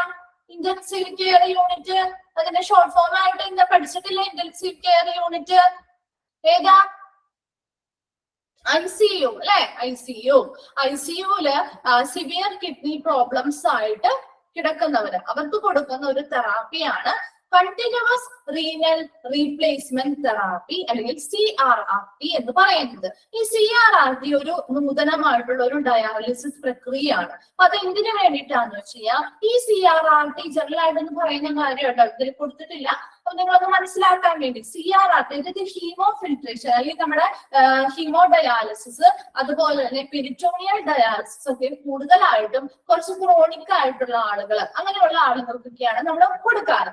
എന്നാൽ CRRT എന്ന് പറയുന്നത് പെട്ടെന്ന്, അതായത് അക്യൂട്ട് ആയിട്ട് കിഡ്നി ഫെയിലിയർ സംഭവിച്ചവർക്ക്, അക്യൂട്ട് റീനൽ ഫെയിലിയർ ഒക്കെ നമ്മൾ പഠിച്ചതല്ലേ, പെട്ടെന്ന് കിഡ്നി ഫെയിലിയർ വന്നവർക്കാണ് ഈ CRRT പ്രൊസീജിയർ ചെയ്യാറ്. അതെന്തുകൊണ്ടാണെന്ന് വെച്ച് കഴിഞ്ഞാൽ അവർ ചിലപ്പോൾ എന്തെങ്കിലും പോയിസണിങ് പോലെയുള്ള കാര്യങ്ങളൊക്കെ പെട്ടെന്ന് അവർ അഫക്ട് ചെയ്യുമ്പോഴോ, അല്ലെങ്കിൽ സ്നേക്ക് ബൈറ്റ് പോലെയുള്ളതോ, അല്ലെങ്കിൽ എന്തെങ്കിലും ടോക്സിക്കൻസ് ഒക്കെ നമ്മുടെ ബോഡിയിലേക്ക് കയറുമ്പോഴോ, അല്ലെങ്കിൽ എന്തെങ്കിലും ഹൃദയാഘാതത്തിന്റെ അല്ലെങ്കിൽ അതുമായി ബന്ധപ്പെട്ടുള്ളതോ അങ്ങനെ എന്തെങ്കിലും മെഡിസിൻസ് യൂസ് ചെയ്തുകൊണ്ട് അതിൽ എന്തെങ്കിലും മറ്റെന്തെങ്കിലും രോഗങ്ങൾക്ക് മെഡിസിൻസ് ഉപയോഗിക്കുന്നത് വഴി പെട്ടെന്നുണ്ടാവുന്ന ഇങ്ങനെയുള്ള കിഡ്നി ഫെയിലിയർ, സിവിയർ ആയിട്ടുള്ള കിഡ്നി ഫെയിലിയർ വരുന്ന സമയത്ത് അവര് മറ്റു രോഗങ്ങളായിട്ട് ചിലപ്പോൾ ICUല് വന്നിട്ടുള്ള പേഷ്യൻസോ, അപ്പൊ അവർ കുറച്ച് ക്രിട്ടിക്കൽ ആയിട്ടുള്ള കണ്ടീഷനിലാണ് എന്നുണ്ടെങ്കിൽ നമ്മൾ പറഞ്ഞു നമ്മൾ ഡയാലിസിസ് ചെയ്യാൻ പോകാറുണ്ട് അല്ലെ. അപ്പൊ അവർക്ക് കൊടുക്കുന്ന ഡയാലിസിസ് ആണ് കണ്ടിന്യൂസ് റീനൽ റീപ്ലേസ്മെന്റ് തെറാപ്പി എന്ന് പറയുന്നത്. ആ ഡയാലിസിസ് അങ്ങനെ സിവിയർ ആയിട്ടുള്ള കേസിൽ വരുമ്പോൾ അത് കൊടുക്കുന്ന എന്തിനെന്ന് വെച്ച് കഴിഞ്ഞാല് ഈ ഒരു കണ്ടിന്യൂസ് റീനൽ റീപ്ലേസ്മെന്റ് തെറാപ്പി മറ്റു രണ്ടിൽ നിന്നും കുറച്ച് വ്യത്യാസമുണ്ട്. എന്തുകൊണ്ടാണെന്ന് വെച്ചാൽ ഇപ്പൊ നമ്മൾ പെട്ടെന്ന് ഇപ്പൊ ഓരോ ഹീമോ ഡയാലിസിസിനാണെങ്കിലും പെരിറ്റോണിയൽ ഡയാലിസിസിനാണ് കുറച്ച് മണിക്കൂറുകൾ കൊണ്ടാണ് നമ്മൾ അവിടെ പ്യൂരിഫിക്കേഷൻ ചെയ്യുന്നത് അല്ലെ. അപ്പൊ അവിടെ എന്ന് പറയുന്നത് കറക്റ്റ് അത് ആ ഒരു ബ്ലഡിന്റെ ഫ്ലോ ശരിയായ രീതിയിൽ കിട്ടുന്നത്, അതായത് ഹൈ ഫ്ലോയിലുള്ള ബ്ലഡ് വരുന്ന ഹൈ ഫ്ലോ എന്ന് പറയുന്നത്, ഫ്ലോ റേറ്റ് എന്ന് പറയുന്നത് നമ്മൾ കൂടുതലായിരിക്കും. നമ്മുടെ ഫ്ലോ റേറ്റ് നല്ല ഫ്ലോ റേറ്റിൽ കിട്ടുന്ന ബ്ലഡ് ആണ് നമ്മൾ പ്യൂരിഫൈ ചെയ്ത് ഹീമോ ഡയാലിസിസിലൊക്കെ നമ്മൾ അങ്ങനെയല്ലേ ചെയ്യുന്നത്, പ്യൂരിഫൈ ചെയ്ത് തിരിച്ച് ബോഡിയിലേക്ക് കയറ്റും. പെരിറ്റോണിയൽ ഡയാലിസിസിലാണെങ്കിൽ വരുന്ന ആ ഒരു ബ്ലഡിനെ അവർ എന്ത് ചെയ്യുന്നുണ്ട്, പ്യൂരിഫിക്കേഷൻസ് ചെയ്ത് പോകുന്നുണ്ട്. അപ്പൊ ഈ പെരിറ്റോണിയൽ ഡയാലിസിസ് നമുക്ക് എന്തായാലും ഈ ഒരു സിവിയർ ആയിട്ടുള്ള കിഡ്നി ഫെയിലിയർ ഉള്ള ആളുകളിൽ ചെയ്യാൻ പറ്റില്ല. കാരണം എന്താ, അവർക്ക് അവരുടെ ബോഡിയുടെ ഉള്ളിൽ വെച്ച് അതിന്റെ കപ്പാസിറ്റി അവർ അതിലേക്ക് സീരിയസ് ആയിട്ടാണല്ലോ ICUല് അവർ നമ്മൾ അഡ്മിറ്റ് ആക്കിയിരിക്കുന്നത്. പിന്നെ അവരുടെ മുമ്പിലുള്ള ഒരു ചാൻസ് എന്ന് പറയുന്നത് ഹീമോ ഡയാലിസിസ് ചെയ്യലാണ്. അപ്പൊ ഹീമോ ഡയാലിസിസ് ചെയ്യുന്ന സമയത്ത് അവർക്ക് എന്താ പറ്റുന്നതെന്ന് പറഞ്ഞാൽ നമുക്ക് ഹീമോ ഡയാലിസിസ് ഒരു മെഷീൻ ഉപയോഗിച്ച് ചെയ്യുന്നത് കൊണ്ട് തന്നെ ബ്ലഡ് വലിച്ചെടുക്കുന്ന ആ ഒരു ഫ്ലോയും അത് ഫിൽറ്റർ ചെയ്ത് തിരിച്ചു കയറ്റുന്നതിന്റെ ഫ്ലോയും ഒക്കെ എന്തായിരിക്കും, കുറച്ച് ഹൈ ആയിരിക്കും. അപ്പൊ അങ്ങനെ പെട്ടെന്ന് ആ ബ്ലഡ് എടുക്കാനും അത് തിരിച്ച് പ്യൂരിഫൈ ചെയ്ത് കയറ്റുന്നതും അത് കുറച്ചും കൂടി ഇവർക്ക് കുറച്ച് റിസ്ക് ഉണ്ടാക്കുന്ന ഉണ്ടാകുന്ന ഒരു കാര്യമാണ്. അപ്പൊ ആ ഒരു ബ്ലഡ് പ്രഷറൊക്കെ BP കുറഞ്ഞു പോവാനും അത് പിന്നീട് മറ്റെന്തെങ്കിലും കോംപ്ലിക്കേഷൻസ് ഉണ്ടാവാനായിട്ടുള്ള സാധ്യത ഉള്ളത് കൊണ്ട് തന്നെ ഈ ICUലുള്ള സിവിയർ കിഡ്നി പ്രോബ്ലംസ് ആയിട്ട് കിടക്കുന്ന അക്യൂട്ട് റീനൽ ഫെയിലിയർ വന്നവരുടെ കാര്യമായിട്ടാണ് പറയുന്നത്. അപ്പൊ അവർക്ക് എന്ത് ചെയ്യണം? നമ്മള് ഇങ്ങനെയുള്ള അവർക്ക് ഡയാലിസിസ് ചെയ്യാതിരിക്കാനും പറ്റില്ല അല്ലെ. അവർ ആ ഒരു റിക്കവർ ചെയ്ത് കൊണ്ടുവരണമെങ്കിൽ ആ ഡയാലിസിസ് ചെയ്തേ പറ്റുള്ളൂ. അപ്പൊ അതിന് വേണ്ടിയിട്ട് പുതിയതായിട്ടൊരു ടെക്നിക്ക് കണ്ടുപിടിച്ചതാണ് CRRT. ഇതിൽ ചെയ്യുന്നതെന്ന് വെച്ച് കഴിഞ്ഞാൽ സെയിം, അതായത് നമ്മൾ ആ ഒരു ഫിൽട്രേഷൻ, നമ്മൾ ആ ഒരു ട്യൂബ് ഉപയോഗിച്ച് ബ്ലഡ് എന്ത് ചെയ്യുന്നു, പുറത്തേക്ക് എടുക്കുന്നു, അവിടെ ഫിൽട്ടർ ചെയ്ത് നമ്മൾ എന്ത് ചെയ്യുന്നു, തിരിച്ചു വരുന്ന ബോഡിയിലേക്ക് തന്നെ കയറ്റുന്നുണ്ട്. എന്നാൽ ഇവിടെ എന്ന് പറയുന്നത് ആ ഒരു കയറ്റുന്ന അല്ലെങ്കിൽ ആ ചെയ്യുന്ന ആ ഒരു പ്രൊസീജിയറിന്റെ സമയം കുറച്ചും കൂടി എക്സ്റ്റെൻഡ് ചെയ്ത് ചെയ്യുന്നു. അതായത് ഒരു 3-4 മണിക്കൂറുകൾ കൊണ്ട് ചെയ്യുന്ന ഒരു പ്രൊസീജിയർ എന്ത് ചെയ്യുന്നു, കുറച്ചും കൂടി അതൊരു 12-24 മണിക്കൂറുകൾ വരെ നീണ്ടു നിൽക്കുന്ന ഒരു പ്രൊസീജിയർ ആയിട്ട് മാറ്റുന്നു. അതാണ് ഇവിടെ ചെയ്യുന്നത്. അപ്പൊ ആ ഒരു 12 മുതൽ 24 മണിക്കൂർ വരെ അതിനുള്ളിലാണ് ആ ഒരു പ്രൊസീജിയർ. കാരണം അത്രയും സ്ലോ റേറ്റിലാണ് ആ ഒരു പ്രൊസീജിയർ ചെയ്യുന്നു വരുന്നത് കൊണ്ട് തന്നെ ആ രോഗികൾക്ക് അതിനുള്ള ഒരു കോംപ്ലിക്കേഷൻസും കാര്യങ്ങളും ഉണ്ടാവുകയും അതിന് അവരുടെ ആ ഒരു ബോഡിയുടെ ആ ഒരു കണ്ടീഷൻ നോർമൽ ആക്കി കൊണ്ടുപോകാൻ വേണ്ടിയിട്ടാണ് അങ്ങനെ സ്ലോവർ റേറ്റിൽ ബ്ലഡ് എടുക്കുന്നതും അത് പ്യൂരിഫൈ ചെയ്ത് പതുക്കെ അത്രയും സ്ലോ റേറ്റിലാണ് അവിടെ ചെയ്യുന്നത്. അപ്പൊ അതുകൊണ്ട് ആ ഒരു പ്രൊസീജിയർ കുറച്ചും കൂടി ലോങ് ലാസ്റ്റിംഗ് ആണ്. ഒരു 12 മുതൽ 24 മണിക്കൂറുകൾ വരെ, ചിലപ്പോ നോർമലി എല്ലാ ദിവസവും ഇത്രയും സമയം എടുത്ത് നമ്മൾ ചെയ്യേണ്ടതായിട്ട് വരും, ഒരു റിക്കവർ ആവുന്ന സമയം വരെ കേട്ടോ. അപ്പോ അതാണ് കണ്ടിന്യൂസ് റീനൽ റീപ്ലേസ്മെന്റ് തെറാപ്പിയിൽ പ്രധാനമായിട്ടും പറയുന്ന ഒരു പോയിന്റ് എന്ന് പറയുന്നത്. നോക്കാം, continuous renal replacement therapy. This therapy is used mainly in the intensive care unit for people with severe kidney failure. വളരെ എന്താണ് സിവിയർ ആയിട്ടുള്ളത് അല്ലെങ്കിൽ വളരെ എന്താണ് മൂർച്ഛിച്ചതായിട്ടുള്ള അല്ലെങ്കിൽ വളരെ കഠിനമായിട്ടുള്ള കിഡ്നി ഫെയിലിയർ, പെട്ടെന്നുണ്ടാവുന്ന കിഡ്നി ഫെയിലിയർ കൂടെ ICUലായിട്ടുള്ള ആളുകൾക്ക് വേണ്ടിയിട്ടാണ് എന്തെന്ന് പറയുന്നത് ഈ ഒരു കണ്ടിന്യൂസ് റീനൽ റീപ്ലേസ്മെന്റ് തെറാപ്പി കൊടുക്കുന്നത്. Then it is also known as hemofiltration. ഇതിന്റെ മറ്റൊരു പേരാണ് ഹീമോഫിൽട്രേഷൻ. ഇതിൽ ചോദിക്കാവുന്ന ക്വസ്റ്റ്യൻസ് ഞാൻ പറഞ്ഞുതരാം. CRRTന്റെ എക്സ്പാൻഡഡ് ഫോം ചോദിക്കാറുണ്ട്. അപ്പൊ എന്താണ് CRRT എന്ന് അറിഞ്ഞിരിക്കുക. അതുപോലെ തന്നെ ICU അല്ലെങ്കിൽ ഇന്റൻസീവ് കെയർ യൂണിറ്റിലുള്ള സിവിയർ കിഡ്നി പ്രോബ്ലംസ് ഫെയിലിയർ ഉള്ള പേഷ്യൻസിന് നൽകുന്ന ഒരു തെറാപ്പി, ഏത് ടൈപ്പ് ഓഫ് ഡയാലിസിസ് ആണ് അല്ലെങ്കിൽ ഏത് തെറാപ്പിയാണ് കൊടുക്കുന്നത് എന്ന് ചോദിച്ചാൽ ഏതാണ്? കണ്ടിന്യൂസ് റീനൽ റീപ്ലേസ്മെന്റ് തെറാപ്പിയാണ്. അത് ചോദിക്കാറുണ്ട്. നെക്സ്റ്റ് ചോദിക്കുന്ന കാര്യമാണ് ഈ ഹീമോഫിൽട്രേഷൻ എന്ന് പറയുന്ന ടൈപ്പ് ഓഫ് ഡയാലിസിസ് ഏതാണ്, അല്ലെങ്കിൽ കണ്ടിന്യൂസ് റീനൽ റീപ്ലേസ്മെന്റ് തെറാപ്പിയുടെ മറ്റൊരു പേര് എന്താണ് എന്നും ചോദിക്കാറുണ്ട്. എന്താണ് മറ്റൊരു പേര്? ഹീമോഫിൽട്രേഷൻ എന്നറിയപ്പെടുന്നു. Okay, then a machine passes the blood through a tube. നേരെ നമ്മൾ ഹീമോഡയാലിസിസ് ചെയ്ത പോലെ തന്നെ ആ മെഷീനിലൂടെ എന്ത് ചെയ്യുന്നു, ഒരു ട്യൂബിലൂടെ ബ്ലഡ് പാസ് ചെയ്യുന്നു, അത് ഫിൽറ്റർ ചെയ്യുന്നു, then eliminate waste drugs and water. Extra വാട്ടറോ വേസ്റ്റസ് ഒക്കെ ഉണ്ടെങ്കിൽ അതിനെ എലിമിനേറ്റ് ചെയ്യുന്നു. The blood is returned to the body together with the replacement fluid. ഇനി ആ ബ്ലഡ് തിരിച്ച് അവരുടെ ബോഡിയിലേക്ക് കയറുമ്പോൾ അതിന്റെ കൂടെ എന്തുണ്ടാവും? Replacement fluid, together with replacement fluid ഉണ്ടായിരിക്കും. ഈ റീപ്ലേസ്മെന്റ് ഫ്ലൂയിഡ് അതെന്താണെന്ന് എഴുതി വെച്ചോട്ടെ, നമുക്കൊരു ഡൗട്ട് വരാനുള്ളത് കൊണ്ട് പിന്നീട് വായിക്കുമ്പോൾ ചിലപ്പോൾ എന്താണെന്ന് മനസ്സിലാവില്ല. റീപ്ലേസ്മെന്റ് ഫ്ലൂയിഡ് എന്താണെന്ന് നോട്ട് ചെയ്ത് വെച്ചോട്ടോ. റീപ്ലേസ്മെന്റ് ഫ്ലൂയിഡ് മറ്റെന്തെങ്കിലും ഒക്കെ കാണുമ്പോൾ അല്ലെങ്കിൽ എന്താണെന്ന് ഡൗട്ട് വരണ്ട, എഴുതി വെച്ചോ. Replacement fluid, replacement fluid is a sterile, replacement fluid is a sterile non-pyrogenic solution, sterile non-pyrogenic solution. Replacement fluid is a sterile non-pyrogenic solution, that's similar to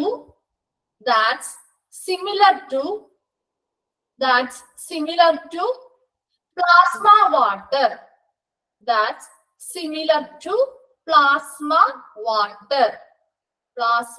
water. The replacement fluid is a sterile, non-pyrogenic, pyrogenic, pyrogenic solution that's similar to plasma water.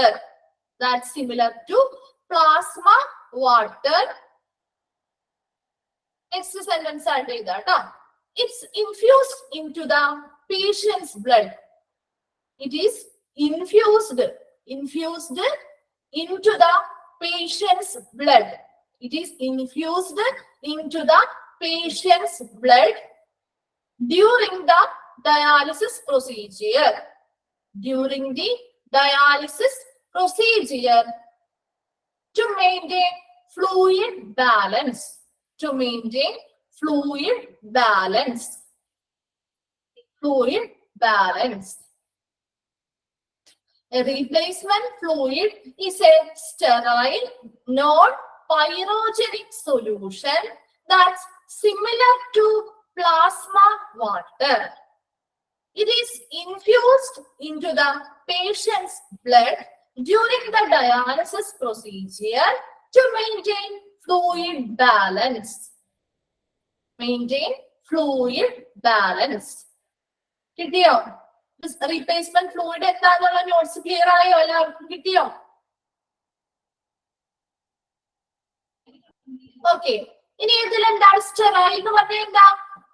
Free of micro organisms അല്ലെ? Free from micro organisms. അല്ലെങ്കിൽ micro organisms free ആയിട്ടുള്ള water ആയിരിക്കും. Micro organisms ഒന്നും ഇല്ലാതെ sterile ആയിട്ടുള്ള അല്ലെങ്കിൽ അണുനശീകരണം നടത്തിയിട്ടുള്ള അണുക്കളൊന്നും ഇല്ലാത്ത micro organism free ആയിട്ടുള്ളതെന്നാണ് സ്റ്റെറൈലിന്റെ meaning.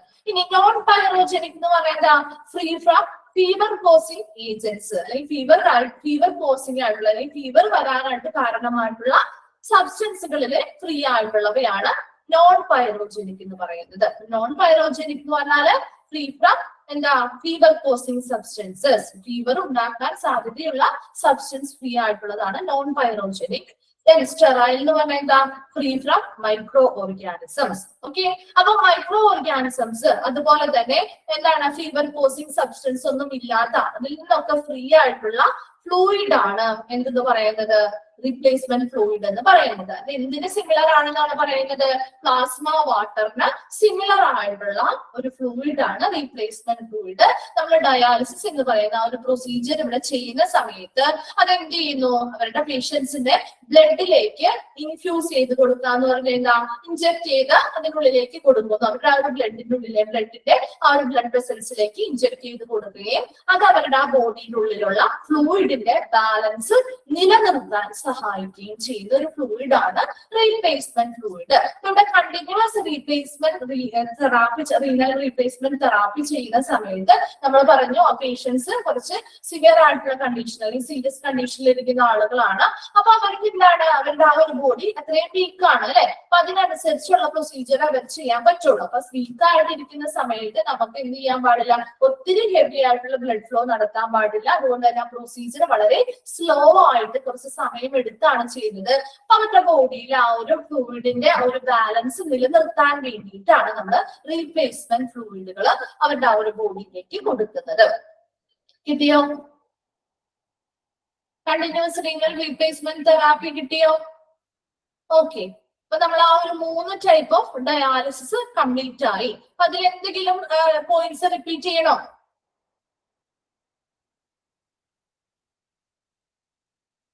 Clear ആയെങ്കിൽ ഒന്ന് തമ്പിട്ടേക്കാം കേട്ടോ.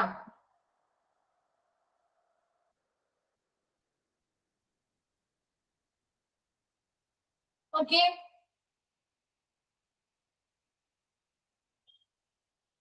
CRRT ഒന്നുകൂടി റിപ്പീറ്റ് ചെയ്യണോ? CRRT എന്ന് പറഞ്ഞാൽ എന്താ? അതിന് ഇത്രയും മാത്രം മനസ്സിലാക്കാം. ഇന്റൻസീവ് കെയർ അല്ലെങ്കിൽ ICUല് കിടക്കുന്നതായിട്ടുള്ള സിവിയർ കിഡ്നി ഫെയിലിയർ വന്നിട്ടുള്ളവർ. ഇങ്ങനെയുള്ളവരാ പെട്ടെന്ന് അവർക്ക് കിഡ്നി ഫെയിലിയർ വന്ന ആളുകൾ അങ്ങനെയുള്ളവരാണ്. അതിപ്പോ എന്തെങ്കിലും കാരണങ്ങൾ പലതാവും അല്ലെ? പോയിസൺസ് മൂലമോ അല്ലെങ്കിൽ മറ്റെന്തെങ്കിലും ടോക്സിക് ആയിട്ടുള്ള ഐറ്റംസ് അവരുടെ ബുക്കിൽ ചെന്നത് കൊണ്ടോ അല്ലെങ്കിൽ എന്തെങ്കിലും ആന്റിബയോട്ടിക്സ് പോലുള്ള മറ്റ് മെഡിസിൻസ് കഴിക്കുന്നതിന്റെ ഫലമായിട്ട് പെട്ടെന്ന് കിഡ്നി ഫെയിലിയർ ഉണ്ടാവുന്ന ആളുകൾ. അത് അവരുടെ ആ ഒരു കണ്ടീഷൻ സീരിയസ് ആയി ICUലുള്ള ആളുകൾക്ക് അവരുടെ ബോഡി വീക്ക് ആയിരിക്കും അല്ലെ? ഭയങ്കര വീക്ക് ആയിരിക്കും. അപ്പൊ അവർക്ക് നമുക്ക് വലിയ രീതിയിലുള്ള ഡയാലിസിസ് പ്രൊസീജിയർ ഒന്നും ചെയ്യാനായിട്ട് സാധിക്കില്ല. അപ്പൊ അവർക്ക് വേണ്ടിയിട്ട് സ്യൂട്ടബിൾ ആയിട്ട് ചെയ്തിരിക്കുന്ന ഒരു ഡയാലിസിസ് പ്രൊസീജിയർ ആണ്, ട്രീറ്റ്മെന്റ് ആണ് CRRT എന്ന് പറയുന്നത്. ഈ CRRT വഴി നമ്മൾ ആ ഹീമോഡയാലിസിസ് ചെയ്ത പോലെ തന്നെ ഡയാലിസിസ് മെഷീനിന്റെ ഉപയോഗിച്ചിട്ട് ബ്ലഡ് എന്ത് ചെയ്യുന്ന ബോഡിയിൽ നിന്ന് എടുത്ത് ഫിൽട്ടർ ചെയ്ത് തിരിച്ചവരുടെ ബോഡിയിലേക്ക് കയറ്റുന്നുണ്ട്. എന്നാൽ അവിടെ ആ ഒരു പ്രൊസീജിയറിന്റെ ഒരു സമയം അത് കുറച്ചും കൂടി എക്സ്റ്റെൻഡ് ചെയ്യുന്നു എന്ന് മാത്രം. അതൊരു 12 മുതൽ 24 മണിക്കൂർ വരെ ഒരു ദിവസം നീണ്ടു നിൽക്കുന്ന ഒരു പ്രൊസീജിയർ ആയിട്ട് വളരെ സ്ലോ ആയിട്ട് ചെയ്യുന്നത് മാത്രം. അപ്പൊ അവർ അത്രയും വീക്ക് ആയതുകൊണ്ട് തന്നെ അവര് പെട്ടെന്ന് അവരുടെ ബോഡിയിൽ നിന്ന് വളരെ ഹൈ ഫ്ലോയിൽ ബ്ലഡ് എടുക്കുകയും തിരിച്ചു കയറ്റുകയൊക്കെ ചെയ്യുമ്പോൾ അവരുടെ ആ ഒരു കണ്ടീഷൻ, ഹെൽത്ത് കണ്ടീഷൻ കുറച്ചും കൂടി മോശമാവാനുള്ള ഒരു ചാൻസ് ഉള്ളതുകൊണ്ട് BP ഒക്കെ താന്നു പോകാനായിട്ടും അത് കുറച്ചും കൂടി കോംപ്ലിക്കേഷൻസ് ഉണ്ടാവുന്നത് കൊണ്ടാണ് നമ്മൾ എന്ത് ചെയ്യുന്നത്, അവരെ കുറച്ച് സ്ലോ ആയിട്ട് ആ പ്രൊസീജിയർ ചെയ്തുകൊണ്ട് അവരുടെ ബോഡിയിൽ ആ ഒരു വേസ്റ്റസിനെയും എക്സ്ട്രാ ഫ്ലൂയിഡ്സിനൊക്കെ റിമൂവ് ചെയ്ത് കളയുന്നു. അതാണ് കണ്ടിന്യൂസ് റീനൽ റീപ്ലേസ്മെന്റ് തെറാപ്പി. അവരുടെ ബോഡിയിൽ ആ ഒരു പ്രൊസീജിയർ ചെയ്യുന്ന സമയത്ത് ഫ്ലൂയിഡിന്റെ ബാലൻസ് നിലനിർത്താൻ വേണ്ടിയിട്ടാണ് ഈ റീപ്ലേസ്മെന്റ് ഫ്ലൂയിഡ് നമ്മൾ അവരുടെ ആ ഒരു ബ്ലഡിലേക്ക് ഇൻജെക്ട് ചെയ്ത് കൊടുക്കുന്നത്. കിട്ടിയോ? കണ്ടിന്യൂസ് റീനൽ റീപ്ലേസ്മെന്റ് തെറാപ്പി നമുക്ക് ക്ലിയർ ആയോ?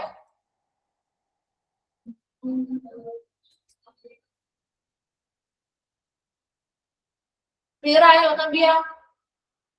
ഓക്കെ. ആ 3 ടൈപ്പ് ഓഫ് ഡയാലിസിസ് കഴിഞ്ഞു കേട്ടോ, കംപ്ലീറ്റ് ചെയ്തു. നമ്മൾ ആ ഒരു 3 ടൈപ്പ് ഓഫ് ഡയാലിസിസും കംപ്ലീറ്റ് ചെയ്തു. നിങ്ങൾ അതിന്റെ ആ ഒരു ഡിഫറൻസ് മനസ്സിലാക്കി വെച്ച് പഠിച്ചാൽ മതി കേട്ടോ. ക്വസ്റ്റ്യൻസ് ചോദിക്കുന്നതിന്റെ ആ ഒരു പോയിന്റ്സ് ഒക്കെ സ്ട്രെസ് ചെയ്ത് പറഞ്ഞിട്ടുണ്ട്. അപ്പൊ അതൊന്ന് നോട്ട് ചെയ്ത് പ്രത്യേകം നോട്ട് ചെയ്ത് വെച്ച് ആ പോയിന്റ്സ് സ്ട്രെസ് ചെയ്ത് പഠിക്കുക കേട്ടോ. നെക്സ്റ്റ് പറഞ്ഞാണ് അഡ്വാൻറ്റേജ് ഓർ ബെനിഫിറ്റ്സ്. അതായത് ഈ ഒരു പ്രൊസീജിയർ ചെയ്യുമ്പോൾ the following steps can help increase the effectiveness of your dialysis treatment. നമ്മളൊരു ഡയാലിസിസ് ട്രീറ്റ്മെന്റ് സ്റ്റാർട്ട് ചെയ്യുകയാണെങ്കിൽ ആ പേഷ്യന്റ് എന്തൊക്കെ ചെയ്യണം, അതായത് അവരുടെ ആ ഒരു ഡയാലിസിസ് ട്രീറ്റ്മെന്റ് ആ ഒരു ട്രീറ്റ്മെന്റ് ചെയ്യുന്നത് എത്രത്തോളം എഫക്റ്റീവ് ആവണം അല്ലെങ്കിൽ എത്ര മാത്രം ഫലപ്രാപ്തിയിൽ എത്തണം എന്ന് തീരുമാനിക്കുന്നത് ആ പേഷ്യൻസും കൂടി വിചാരിച്ചിട്ടായിരിക്കണം അല്ലെ. ആ പേഷ്യൻസ് കുറച്ച് കാര്യങ്ങൾ അവരുടെ ആ ഒരു ട്രീറ്റ്മെന്റിന്റെ ഭാഗമായിട്ട് ചെയ്യേണ്ടതുണ്ട്. അപ്പൊ ആ പേഷ്യൻസ് ഫോളോ ചെയ്യുന്ന കുറച്ച് സ്റ്റെപ്പുകൾ അതുവഴി അങ്ങനെ കുറച്ച് കാര്യങ്ങൾ ഫോളോ ചെയ്യുന്നത് വഴി അവരുടെ ആ ഒരു ഡയാലിസിസ് ട്രീറ്റ്മെന്റിന്റെ എഫക്റ്റീവ്നെസ്, അവരുടെ ആ ഒരു കാര്യപ്രാപ്തി അല്ലെങ്കിൽ ഫലപ്രാപ്തി കൂട്ടാനായിട്ട് സഹായിക്കുന്ന കുറച്ച് കാര്യങ്ങളാണ് പറയുന്നത്. ഈ സ്റ്റെപ്സ് ഒക്കെ ആ ട്രീറ്റ്മെന്റ് ചെലുത്തുന്ന പേഷ്യൻസ് ഫോളോ ചെയ്യേണ്ടതായിട്ടുള്ള കാര്യങ്ങളാണ് കേട്ടോ. നോക്കി സിമ്പിൾ ആയിട്ടുള്ള കാര്യങ്ങളാണ് പറയുന്നത്.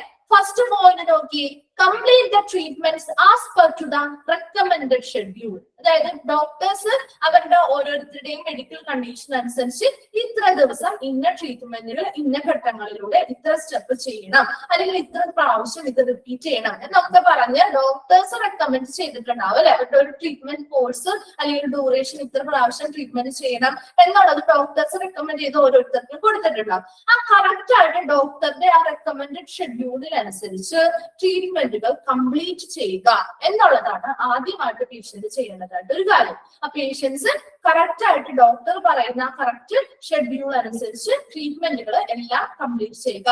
1-2 പ്രാവശ്യം അത് ചെയ്തു, അല്ലെങ്കിൽ ഇപ്പൊ ഒരു 5 പ്രാവശ്യം ചെയ്യേണ്ടതാണെങ്കിൽ 1-2 പ്രാവശ്യം ചെയ്ത് അത് കഴിഞ്ഞ് അവർ ചെയ്ത് അല്ലെങ്കിൽ സ്റ്റോപ്പ് ചെയ്തിട്ട് പറയാണ് എനിക്ക് അത് ട്രീറ്റ്മെന്റ് എഫക്റ്റീവ് ആയില്ല എന്ന് പറയുന്നത് കൊണ്ട് വല്ല കാര്യമുണ്ടോ? അവരൊരു 5 പ്രാവശ്യമാണ് ഡോക്ടർ പറഞ്ഞിരിക്കുന്നെങ്കിൽ ആ ഒരു ട്രീറ്റ്മെന്റ് 5 പ്രാവശ്യം അത് ചെയ്താൽ മാത്രമേ എന്ത് ചെയ്യുള്ളൂ, അവർക്ക് അതിൻ്റെതായിട്ടുള്ള ഒരു എഫക്റ്റീവ് ആയിട്ടുള്ള ഒരു ഫലപ്രദമായിട്ടുള്ള ഒരു റിസൾട്ട് ഉണ്ടാവുള്ളൂ. അപ്പൊ അതുകൊണ്ട് തന്നെ ഡോക്ടർ റെക്കമെൻഡ് ചെയ്യുന്ന ആ കറക്റ്റ് ഷെഡ്യൂളിനനുസരിച്ച് ട്രീറ്റ്മെന്റുകൾ എന്ത് ചെയ്യുക, കംപ്ലീറ്റ് ചെയ്യുക. അതാണ് ഒന്നാമതായിട്ട് പേഷ്യന്റ് ചെയ്യേണ്ട കാര്യം. രണ്ടാമത്തെ കാര്യം എന്ന് പറയുന്നത് customised eating plan recommended by dietitian.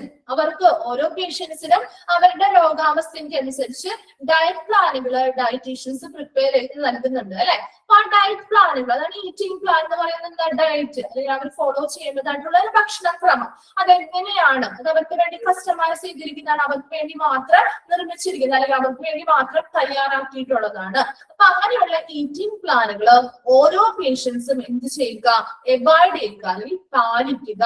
ആ ഒരു ഈറ്റിംഗ് പ്ലാൻ അല്ലെങ്കിൽ ഡയറ്റീഷ്യൻ പറയുന്ന കറക്റ്റ് ഭക്ഷണക്രമം അനുസരിച്ച് അത് പാലിച്ചുകൊണ്ട് ആ ഒരു ഭക്ഷണക്രമം കറക്റ്റ് ആയിട്ട് ഫോളോ ചെയ്യുന്നത് വഴിയും അവരുടെ ആ ഒരു ട്രീറ്റ്മെന്റ് കുറച്ചുകൂടി എഫക്റ്റീവ് ആയിട്ട് വരാനായിട്ട് സാധിക്കും. Third point is okay, get as much physical activity as possible to improve your strength and heart health. ആ പേഷ്യൻസ് അവർക്ക് സാധ്യമായിട്ടുള്ള ചില ഫിസിക്കൽ ആക്ടിവിറ്റീസ് ചെയ്യാനാണ് പറയുന്നത്. അതായത് തീരെ സിവിയർ ആയിട്ടുള്ള അല്ലെങ്കിൽ സീരിയസ് ആയിട്ടുള്ള കേസുകളുള്ള ആളുകളുടെ കാര്യമല്ല കേട്ടോ പറയുന്നത്. ചെയ്യാൻ പറ്റുന്നത്, അതായത് അവർക്ക് എന്ത് ചെയ്യാൻ പറ്റും, അവർക്ക് സാധ്യമായത് മാത്രമല്ല, അത് വലിയ ഹെവി ആയിട്ടുള്ള എക്സസൈസോ കാര്യങ്ങളോ അല്ല പറയുന്നത്. ചെറിയ രീതിയിൽ അവർക്ക് സാധ്യമായിട്ടുള്ള രീതിയിലുള്ള ചെറിയ ചെറിയ എക്സസൈസുകളൊക്കെ ചെയ്യുന്നത് വഴി അവരുടെ ആ ഒരു ബോഡി കുറച്ചും കൂടി സ്ട്രെങ്ത് ആവാനും കരുത്തുറ്റതാവാനും അതുപോലെ തന്നെ ഹാർട്ടിന്റെ ഹെൽത്ത്, അവരുടെ ഹൃദയവുമായി ബന്ധപ്പെട്ട ആരോഗ്യത്തിനൊക്കെ വളരെ മികച്ചതാക്കി മാറ്റാനായിട്ട് ഇങ്ങനെയുള്ള ചെറിയ ചെറിയ ഫിസിക്കൽ ആക്ടിവിറ്റീസ്, അവർക്ക് സാധ്യമായിട്ടുള്ള ചില ഫിസിക്കൽ ആക്ടിവിറ്റീസ് ചെയ്യാൻ ശ്രമിക്കുക. Fourth point is okay, communicate with the dialysis provider and pharmacist about any medications, supplements of herbal products you are taking or are considering starting. So ഇവിടെ എന്ത് ചെയ്യുക, കമ്മ്യൂണിക്കേഷൻ നടത്തുക. ആരുമായിട്ടാണ് communication നടത്തുന്നത്? Patients, dialysis providers. അപ്പൊ അവിടെ dialysis ചെയ്യുന്നതായിട്ടുള്ള ഒത്തിരി പേരില്ലേ, അവരെ സഹായിക്കാനുള്ള കുറെ പേരുണ്ട്. ഡോക്ടേഴ്സ്, ടെക്നീഷ്യൻസ്, അങ്ങനെ ഒരു ടീമായിട്ടാണ് അവർ വർക്ക് ചെയ്യുന്നത് അല്ലെ. ആ ഒരു ഡയാലിസിസ് പ്രൊവൈഡേഴ്സിനോടും മറ്റ് ഫാർമസിസ്റ്റിനോടും ഒക്കെ എന്ത് ചെയ്യുക, ഇവിടെ കമ്മ്യൂണിക്കേഷൻ നടത്തുക. എന്തിനു ബേസ് ചെയ്തിട്ടാണ്? about any medications, supplements or herbal products you are taking off. പുതിയതായിട്ട് ഇപ്പൊ നമ്മൾ കഴിച്ചുകൊണ്ടിരിക്കുന്ന പേഷ്യൻസ് നിലവിൽ കഴിച്ചുകൊണ്ടിരിക്കുന്ന ഹെർബൽ പ്രൊഡക്ട്സോ അല്ലെങ്കിൽ എന്തെങ്കിലും സപ്ലിമെന്റ്സോ മെഡിസിൻസ് ഒക്കെ ഉണ്ടെന്നുണ്ടെങ്കിൽ അതുമായി ബന്ധപ്പെട്ട് എന്ത് ചെയ്യുക, ഫാർമസിസ്റ്റിനോടും അതുപോലെ തന്നെ ഡയാലിസിസ് പ്രൊവൈഡേഴ്സിനോടും ഒക്കെ ഡൗട്ട്സും കാര്യങ്ങളൊക്കെ ഉണ്ടെങ്കിൽ അതെങ്ങനെയാണ് കൃത്യമായിട്ട് അത് ഉപയോഗിക്കേണ്ടത് അല്ലെങ്കിൽ കഴിക്കേണ്ടത് എന്നുള്ള രീതിയിലുള്ള കാര്യങ്ങളൊക്കെ കൃത്യമായിട്ട് അവരുമായിട്ട് കമ്മ്യൂണിക്കേഷൻസ് നടത്തുക. അല്ലെങ്കിലോ ആർ കൺസിഡറിംഗ് സ്റ്റാർട്ടിങ്, അല്ലെങ്കിൽ പുതിയതായിട്ട് എന്തെങ്കിലും ഒരു മെഡിസിൻസ് സ്റ്റാർട്ട് ചെയ്യാൻ പോകുന്നുണ്ട് അല്ലെങ്കിൽ പുതിയൊരു ട്രീറ്റ്മെന്റ് സ്റ്റാർട്ട് ചെയ്യാൻ പോകുന്നുണ്ടെങ്കിൽ അതുമായി ബന്ധപ്പെട്ടുള്ള മെഡിസിൻസ് പരമായിട്ടുള്ള കാര്യങ്ങളൊക്കെ അവിടുത്തെ ഫാർമസിസ്റ്റിനോടും ഡയാലിസിസ് പ്രൊവൈഡേഴ്സിനോടും ഒക്കെ ഡൗട്ട്സും കാര്യങ്ങളോടൊക്കെ കമ്മ്യൂണിക്കേറ്റ് ചെയ്യുക. ഓക്കെ, ലാസ്റ്റ് പോയിന്റ് നോക്കി, to talk with dialysis team. അവിടെ ഉള്ള ഡയാലിസിസ് ടീമുമായിട്ട് എന്ത് ചെയ്യുക, സംസാരിക്കുക. about any anxiety. ഇപ്പൊ നമുക്കറിയാം പുതിയൊരു ട്രീറ്റ്മെന്റ് ഒക്കെ സ്റ്റാർട്ട് ചെയ്യാൻ പോവുകയാണെങ്കിൽ ഒത്തിരി ആൻസൈറ്റി അല്ലെ, ഉത്കണ്ഠ, അങ്ങനെയുള്ള കുറച്ച് കാര്യങ്ങളൊക്കെ നമുക്ക് ഉണ്ടാവും അല്ലെ. ഒരു ഭയമോ അല്ലെങ്കിൽ പേടി പോലെയുള്ള കാര്യങ്ങൾ, ഇപ്പൊ എന്തായിരിക്കും ഈ ഒരു ട്രീറ്റ്മെന്റ് വഴി ചെയ്യാൻ നടക്കുന്നത്, അല്ലെങ്കിൽ ഇതുവഴി നമുക്ക് എന്തെങ്കിലും സൈഡ് എഫക്ട്സുകൾ ഉണ്ടാവുമോ, അല്ലെങ്കിൽ നിലവിൽ ഇപ്പൊ അവർ ചെയ്തുകൊണ്ടിരിക്കുന്ന ആളുകളാണെങ്കിൽ അവർക്ക് എന്തെങ്കിലും സൈഡ് എഫക്ട്സ് ഉണ്ടായി എന്ന് അനുഭവപ്പെടുന്നുണ്ടെങ്കിൽ അതിന്റെ കാര്യങ്ങളെ കുറിച്ചൊക്കെ അവർക്ക് എന്ത് ചെയ്യാം, ആ ഡയാലിസിസ് ടീം, അപ്പൊ ഡോക്ടേഴ്സ് ആയിക്കോട്ടെ, ആ ടീമിൽ ആരൊക്കെ ഉണ്ടാവും, ഡോക്ടേഴ്സ്, അവരുടെ അസിസ്റ്റൻസ്, അതുപോലെ ഡയാലിസിസ് ടെക്നീഷ്യൻസ് പോലുള്ള ഒത്തിരി ആളുകൾ ഉണ്ടാവും അല്ലെ. ആ ഒരു ടീം, അവരുടെ ആ ഒരു ടീമിലെ ആരുമായിട്ടും എന്ത് ചെയ്യാം, സംസാരിച്ച് അവരുടെ ആ ഒരു ആൻസൈറ്റി, അവരുടെ ആ ഒരു സൈഡ് എഫക്ട്സ് ഉണ്ടാവുന്നതിനെ കുറിച്ചുള്ള കാര്യങ്ങളൊക്കെ സംസാരിച്ച് അത് ക്ലിയർ ചെയ്യാവുന്നതാണ്. ഇത്രയും കാര്യങ്ങൾ വഴി നമുക്ക് ആ ഒരു പേഷ്യൻസ് ചെയ്യുന്നത് വഴി ആ ഒരു ഡയാലിസിസ് ട്രീറ്റ്മെന്റിന്റെ ഫലപ്രാപ്തി കൂട്ടാനായിട്ട് ഹെൽപ്ഫുൾ ആയിരിക്കും. എന്തൊക്കെയാ പറഞ്ഞത്? ഫസ്റ്റ് ട്രീറ്റ്മെന്റ്, ഫസ്റ്റ് പോയിന്റ് എന്താ പറഞ്ഞത്? ട്രീറ്റ്മെന്റ് പേഷ്യൻസിന് ഓരോ ഡോക്ടേഴ്സും റെക്കമെൻഡ് ചെയ്യുന്ന ആ ഷെഡ്യൂൾഡ് ട്രീറ്റ്മെന്റ് വളരെ കൃത്യമായ രീതിയിൽ കംപ്ലീറ്റ് ചെയ്യുക. രണ്ടാമത് പറഞ്ഞത് എന്താ? ഡയറ്റീഷ്യൻസ് കൊടുക്കുന്ന ആ ഒരു ഈറ്റിംഗ് പ്ലാൻ, അതിനനുസരിച്ച് കറക്റ്റ് ആയിട്ടുള്ള ആ ഒരു ഡയറ്റ് ഫോളോ ചെയ്ത് അതാണ് പാലിക്കുക, അല്ലെങ്കിൽ പാലിക്കുക. തേർഡ് വൺ പറഞ്ഞത് എന്താണ്? അവർക്ക് സാധ്യമായിട്ടുള്ള രീതിയിലുള്ള ചെറിയ രീതിയിലുള്ള ഫിസിക്കൽ ആക്ടിവിറ്റീസ് ഒക്കെ ചെയ്യാൻ ശ്രമിക്കുന്നതിലൂടെ അവരുടെ ആ ബോഡിയുടെ സ്ട്രെങ്തും അതുപോലെ തന്നെ ഹാർട്ടിന്റെ ഹെൽത്തും ഒക്കെ ഇംപ്രൂവ് ചെയ്യാനായിട്ട് സാധിക്കും. നെക്സ്റ്റ് പോയിന്റ് എന്താ പറയുന്നത്? അവിടുത്തെ ഡയാലിസിസ് പ്രൊവൈഡേഴ്സും ഫാർമസിസ്റ്റുകളുമായിട്ട് ഒരു കമ്മ്യൂണിക്കേഷൻസിലൂടെ അവരുടെ നിലവിൽ അവർ ഉപയോഗിച്ചുകൊണ്ടിരിക്കുന്ന മരുന്നുകൾ അല്ലെങ്കിൽ ഹെർബൽ പ്രൊഡക്ട്സ് ആയിക്കോട്ടെ, സപ്ലിമെന്റ്സ് ആയിക്കോട്ടെ, അല്ലെങ്കിൽ മറ്റെന്ത് മെഡിസിൻസ് ആയിക്കോട്ടെ, അതുമായി ബന്ധപ്പെട്ടുള്ള വിവരങ്ങളും അതുപോലെ തന്നെ പുതിയതായിട്ട് അവർ സ്റ്റാർട്ട് ചെയ്യാൻ പോകുന്നതായിട്ടുള്ള മെഡിസിൻസ് പരമായിട്ടുള്ള കാര്യങ്ങളും ഒക്കെ അവർക്ക് എന്ത് ചെയ്യാൻ പറ്റും, അതിനെ കുറിച്ചുള്ള കാര്യങ്ങൾ, എങ്ങനെയാണ് അത് കഴിക്കേണ്ടത് അല്ലെങ്കിൽ എങ്ങനെയാണ് അത് ഉപയോഗിക്കേണ്ടത് എന്നുള്ള കാര്യങ്ങളെ കുറിച്ചുള്ള എല്ലാ ഡൗട്ട്സും കാര്യങ്ങളൊക്കെ ക്ലാരിഫൈ ചെയ്യാനായിട്ട് അവരുമായിട്ട് കമ്മ്യൂണിക്കേറ്റ് ചെയ്താൽ സാധിക്കും. ലാസ്റ്റ് പോയിന്റ് എന്താ പറഞ്ഞേ? ആ ഒരു ഡയാലിസിസ് ടീമുമായിട്ട് സംസാരിച്ചുകൊണ്ട് അവർക്കുണ്ടാവുന്ന ആൻസൈറ്റി, അതുപോലെ തന്നെ എന്തെങ്കിലും സൈഡ് എഫക്ട്സ് കാര്യങ്ങൾ ഉണ്ടായിട്ടുണ്ടെങ്കിൽ അതിനെ കുറിച്ചൊക്കെ സംസാരിച്ച് ക്ലിയർ ചെയ്യാവുന്നതാണ്. അതാണ് അഡ്വാൻറ്റേജ് ഓഫ് ബെനിഫിറ്റ്സിൽ പറയുന്നത്. കിട്ടിയോ എല്ലാ പോയിന്റും? ക്ലിയർ ആയോ? Okay. നെക്സ്റ്റ് വരുന്നതാണ് ആഫ്റ്റർ എഫക്ട്സ്. നമുക്കറിയാം ഏത് പ്രൊസീജിയർ അല്ലെങ്കിൽ ഏത് ട്രീറ്റ്മെന്റ് ചെയ്താലും എന്താണ് ആൻസൈറ്റിയുടെ മലയാളമാണോ ഉത്കണ്ഠ. ഓക്കെ, ഇനി ഇവിടെ നമുക്കറിയാം ഏതൊരു പ്രൊസീജിയർ എബാൾഡ് എന്ന് പറഞ്ഞാല് പാലിക്കുക കേട്ടോ, പാലിക്കുക, എബാൾഡ് ചെയ്യുക, പാലിക്കുക. Okay, after effects. ആഫ്റ്റർ എഫക്ട്സിൽ വരുന്ന എന്താ, ഹീമോ ഡയാലിസിസ് ആയാലും പെരിറ്റോണിയൽ ഡയാലിസിസ് എല്ലാം ചെയ്താലും അവിടെ ആഫ്റ്റർ എഫക്ട്സ് ഉണ്ടാകുന്നത് അല്ലെ, സൈഡ് എഫക്ട്സ് പോലുള്ള കാര്യങ്ങൾ ഉണ്ടാവുന്നത്. ഇപ്പൊ ഏതൊരു ട്രീറ്റ്മെന്റ് സ്റ്റാർട്ട് ചെയ്താലും അതുമായി ബന്ധപ്പെട്ട ചില സൈഡ് എഫക്ട്സുകൾ ഉണ്ടാവും. അപ്പൊ എല്ലാവർക്കും ചിലപ്പോൾ ഈ സൈഡ് എഫക്ട്സുകൾ ഉണ്ടാവണമെന്നില്ല, ചിലര് വ്യത്യാസമില്ല. എല്ലാവർക്കും അതുപോലെ തന്നെ സിമിലർ ആയിട്ടുള്ള സൈഡ് എഫക്ട്സ് ഉണ്ടാവണമെന്നൊന്നുമില്ല. അപ്പൊ സൈഡ് എഫക്ട്സ് അല്ലെങ്കിൽ ആഫ്റ്റർ എഫക്ട്സ് ആണ് നമ്മൾ ഇനി നോക്കാൻ പോകുന്നത് കേട്ടോ. Both kinds of dialysis come with side effects. രണ്ട് ഹീമോ ഡയാലിസിസ് ആണെങ്കിലും പെരിറ്റോണിയൽ ഡയാലിസിസിലാണെങ്കിലും സൈഡ് എഫക്ട്സ് ഉണ്ടാകുന്നുണ്ട്. It can also be difficult to tell surely whether the symptom is because of dialysis or the kidney failure that is also affecting the body.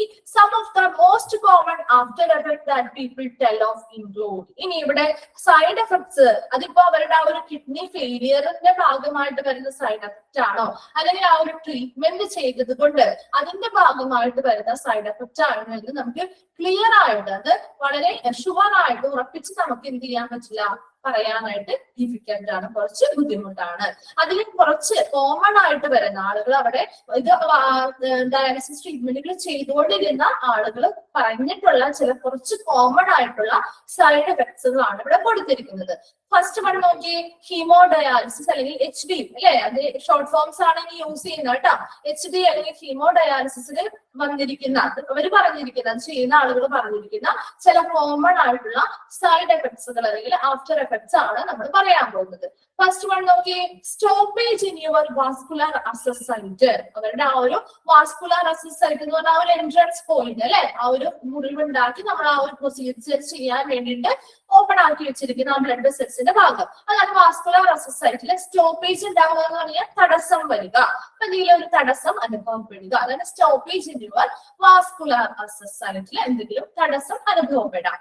രണ്ടാമതായി പറയുന്ന ഒരു side effect എന്ന് പറയുന്നത് muscular spasm. മസിൽസിൽ അല്ലെങ്കിൽ പേശികൾക്ക് ഉണ്ടാവുന്ന ഒരു രോഗാവസ്ഥയാണ് muscular spasm എന്ന് പറയുന്നത്. പേശി വലിഞ്ഞു മുറുകുക എന്നുള്ളത് നമ്മുടെ മസിൽസ് ക്രാംസ് ഒക്കെ ഉണ്ടാവില്ലേ, അത് തന്നെയാണ് മസ്കുലർ സ്പാസത്തിൽ വരുന്നത് കേട്ടോ. പേശികൾക്ക് ഉണ്ടാവുന്ന ഒരു രോഗാവസ്ഥ, അതായത് മസിൽസ് ക്രാംസ് അല്ലെങ്കിൽ വലിഞ്ഞു മുറുകുന്ന ഒരു അവസ്ഥ വരും ആ ഒരു ഭാഗത്ത്. ഓക്കെ, മസ്കുലർ സ്പാസം ഉണ്ടാവാറുണ്ട്. എല്ലാവർക്കും ഈ സെയിം കോമൺ ആയിട്ടുള്ള കാര്യങ്ങൾ പറയുന്നത് എല്ലാവർക്കും ഇങ്ങനെ സെയിം ആയിട്ടുള്ള സൈഡ് എഫക്ട്സ് ആയിരിക്കില്ല. ചിലപ്പോൾ ചിലവർക്ക് ഇതൊന്നും ഉണ്ടായില്ല എന്ന് വരാം, ചിലവർക്ക് ചിലതിൽ ഇതിൽ ഏതെങ്കിലും ഒക്കെ കാണാം. Okay, hypo tension blood pressure. Hypo tension എന്ന് പറഞ്ഞാൽ എന്താ, ബ്ലഡ് പ്രഷർ അല്ലെങ്കിൽ BP കുറയുന്ന അവസ്ഥ കേട്ടോ. Hypo tension blood pressure, BP കുറയുന്ന ഒരു അവസ്ഥ ഉണ്ടാവുന്നു. വീക്ക്നെസ്, ക്ഷീണം അല്ലെ. ഡിസിനസ് എന്ന് പറഞ്ഞാൽ എന്താണ്, തലകറക്കം. വീക്ക്നെസ്, ക്ഷീണം, ഡിസിനസ്, തലകറക്കം, ഓർ നോസിയ, ഓക്കാനം. അപ്പൊ ഇങ്ങനെയുള്ള സിംറ്റംസ് ഒക്കെ കാണാറുണ്ട്.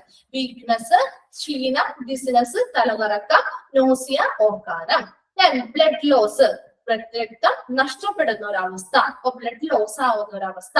ഇങ്ങനെയുള്ള ചില സൈഡ് എഫക്ട്സുകൾ ഹീമോ ഡയാലിസിസ് വഴി ചെയ്യുന്നവർക്ക് അനുഭവപ്പെടാറുള്ള കാര്യങ്ങളാണ്. എന്തൊക്കെയാ പറഞ്ഞേ, stoppage in your vascular access site. ആ ഒരു വാസ്കുലർ അസസ് സൈറ്റില് എന്തെങ്കിലും തടസ്സം അനുഭവപ്പെടുക. അപ്പൊ അതുപോലെ തന്നെ മസ്കുലാർ സ്പാസം, പേശികളിൽ ഉണ്ടാവുന്ന രോഗാവസ്ഥ, മസിൽ ക്രാംസ് പോലെയുള്ള പേശികൾ വലിഞ്ഞു മുറുകുന്ന അവസ്ഥയാണ് മസ്കുലാർ സ്പാസം. അതുപോലെ തന്നെ ഹൈപ്പോ ടെൻഷൻ ബ്ലഡ് പ്രഷർ കുറയുന്ന അവസ്ഥ, BP കുറയുന്ന അവസ്ഥ, വീക്ക്നെസ്, ക്ഷീണം, തലകറക്കം, അതുപോലെ തന്നെ ഡിസ്നസ്, നോസിയ, ഓക്കാനം എന്നുള്ള കാര്യങ്ങളൊക്കെ സിംറ്റംസ് ഒക്കെ തോന്നുക. അതുപോലെ തന്നെ ബ്ലഡ് ലോസ് അല്ലെങ്കിൽ രക്തം നഷ്ടമാകുക. ഇത്രയും കാര്യങ്ങൾ അതായത് ഹീമോ ഡയാലിസിസ് ചെയ്യുന്ന ഒരു ഡയാലിസിസ് ട്രീറ്റ്മെന്റ് ചെയ്യുന്നത് വഴി ഉണ്ടാവുന്ന ചില ആഫ്റ്റർ എഫക്ട്സ് ആണ് നമ്മൾ പറഞ്ഞത് കേട്ടോ. പിന്നെ ഇത്രയും എടുക്കാം. നമുക്ക് നെക്സ്റ്റ് ക്ലാസ്സിൽ പറയാം കേട്ടോ. അപ്പൊ നാളെ അടുത്ത നെക്സ്റ്റ് ക്ലാസ്സിൽ വരുമെങ്കിൽ നാളെ നിങ്ങൾക്ക് ക്ലാസ് ഉണ്ടാവുമല്ലോ. അപ്പൊ ആ ഒരു ഇത്രയും എടുത്ത ഭാഗം ഒന്ന് വായിച്ചിട്ട് മനസ്സിലാക്കി വന്നോ കേട്ടോ. ഓക്കെ,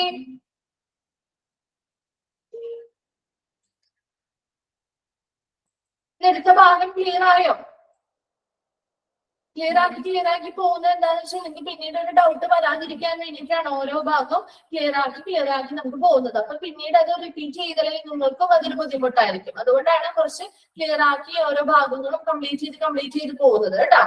അപ്പൊ ഇത്രയും ഭാഗം നമ്മൾ കംപ്ലീറ്റ് ചെയ്തു. മേ ബി ചിലപ്പോൾ നെക്സ്റ്റ് ക്ലാസ് കൂടി നമുക്ക് ചിലപ്പോൾ ഡയാലിസിസ് എന്ന് പറയുന്ന ഒരു ചാപ്റ്റർ കംപ്ലീറ്റ് ചെയ്യാൻ പറ്റും. അത് കഴിഞ്ഞ് നിങ്ങൾ നോട്ട്സ് ഇല്ലെങ്കിൽ ഒന്ന് എടുത്തു വെച്ചാൽ മതി കേട്ടോ. നെക്സ്റ്റ് ചാപ്റ്റർ എന്താണ് ചെയ്യാൻ പോകുന്നത്? ചാപ്റ്റർ 27 ആണ്, മോർച്ചറി സർവീസ്. റിവിഷൻ ഒക്കെ ഉണ്ടാവും കേട്ടോ. നിങ്ങളുടെ ആ ഒരു എക്സാമിന്റെ സമയം ആകുമ്പോഴേക്കും നമ്മുടെ ചാപ്റ്റേഴ്സ് തീരുന്നതിനനുസരിച്ച് റിവിഷനും കാര്യങ്ങളും ഒക്കെ ഉണ്ടാവും കേട്ടോ. നിങ്ങൾക്ക് സ്റ്റഡി ചെയ്യാനുള്ള സമയമൊക്കെ തരും. ഓക്കെ, അപ്പൊ ഇവിടെ ചാപ്റ്റർ 27 നെക്സ്റ്റ് ക്ലാസ്സിൽ നെക്സ്റ്റ് ചാപ്റ്റർ എടുക്കാൻ പോകുന്ന ചാപ്റ്റർ ആണ് കേട്ടോ. നോട്ട്സ് ഇല്ലെങ്കിൽ നിങ്ങൾ ഒന്ന് കഴിഞ്ഞിട്ട് എഴുതാൻ വേണ്ടിയിട്ട് പറയുന്നതാണ്. മോർച്ചറി സർവീസ് ആണ് കേട്ടോ. മോർച്ചറി സർവീസ് ചാപ്റ്റർ 27 ആണ് അല്ലെ? നിങ്ങളുടെ 27 ആയിരിക്കും. ഓക്കെ, മോർച്ചറി സർവീസ് കയ്യിലെടുത്ത് വെച്ചിരിക്കുക. നാളെ നമുക്ക് ക്ലാസ് വേഗം കംപ്ലീറ്റ് ആവാണ്. കുറച്ച് ക്വസ്റ്റ്യൻസും തരാനുണ്ടല്ലോ. അത് കഴിഞ്ഞിട്ട് ടൈം ഉണ്ടെങ്കിൽ മാത്രമേ സ്റ്റാർട്ട് ചെയ്യുള്ളൂ കേട്ടോ. അപ്പൊ നിങ്ങളൊന്ന് ജസ്റ്റ് കയ്യിൽ കരുതിയിരിക്കുക. ഓക്കെ, അതിന്റെ ചെയ്തോട്ടെ ക്ലാസ്. Okay, thank you.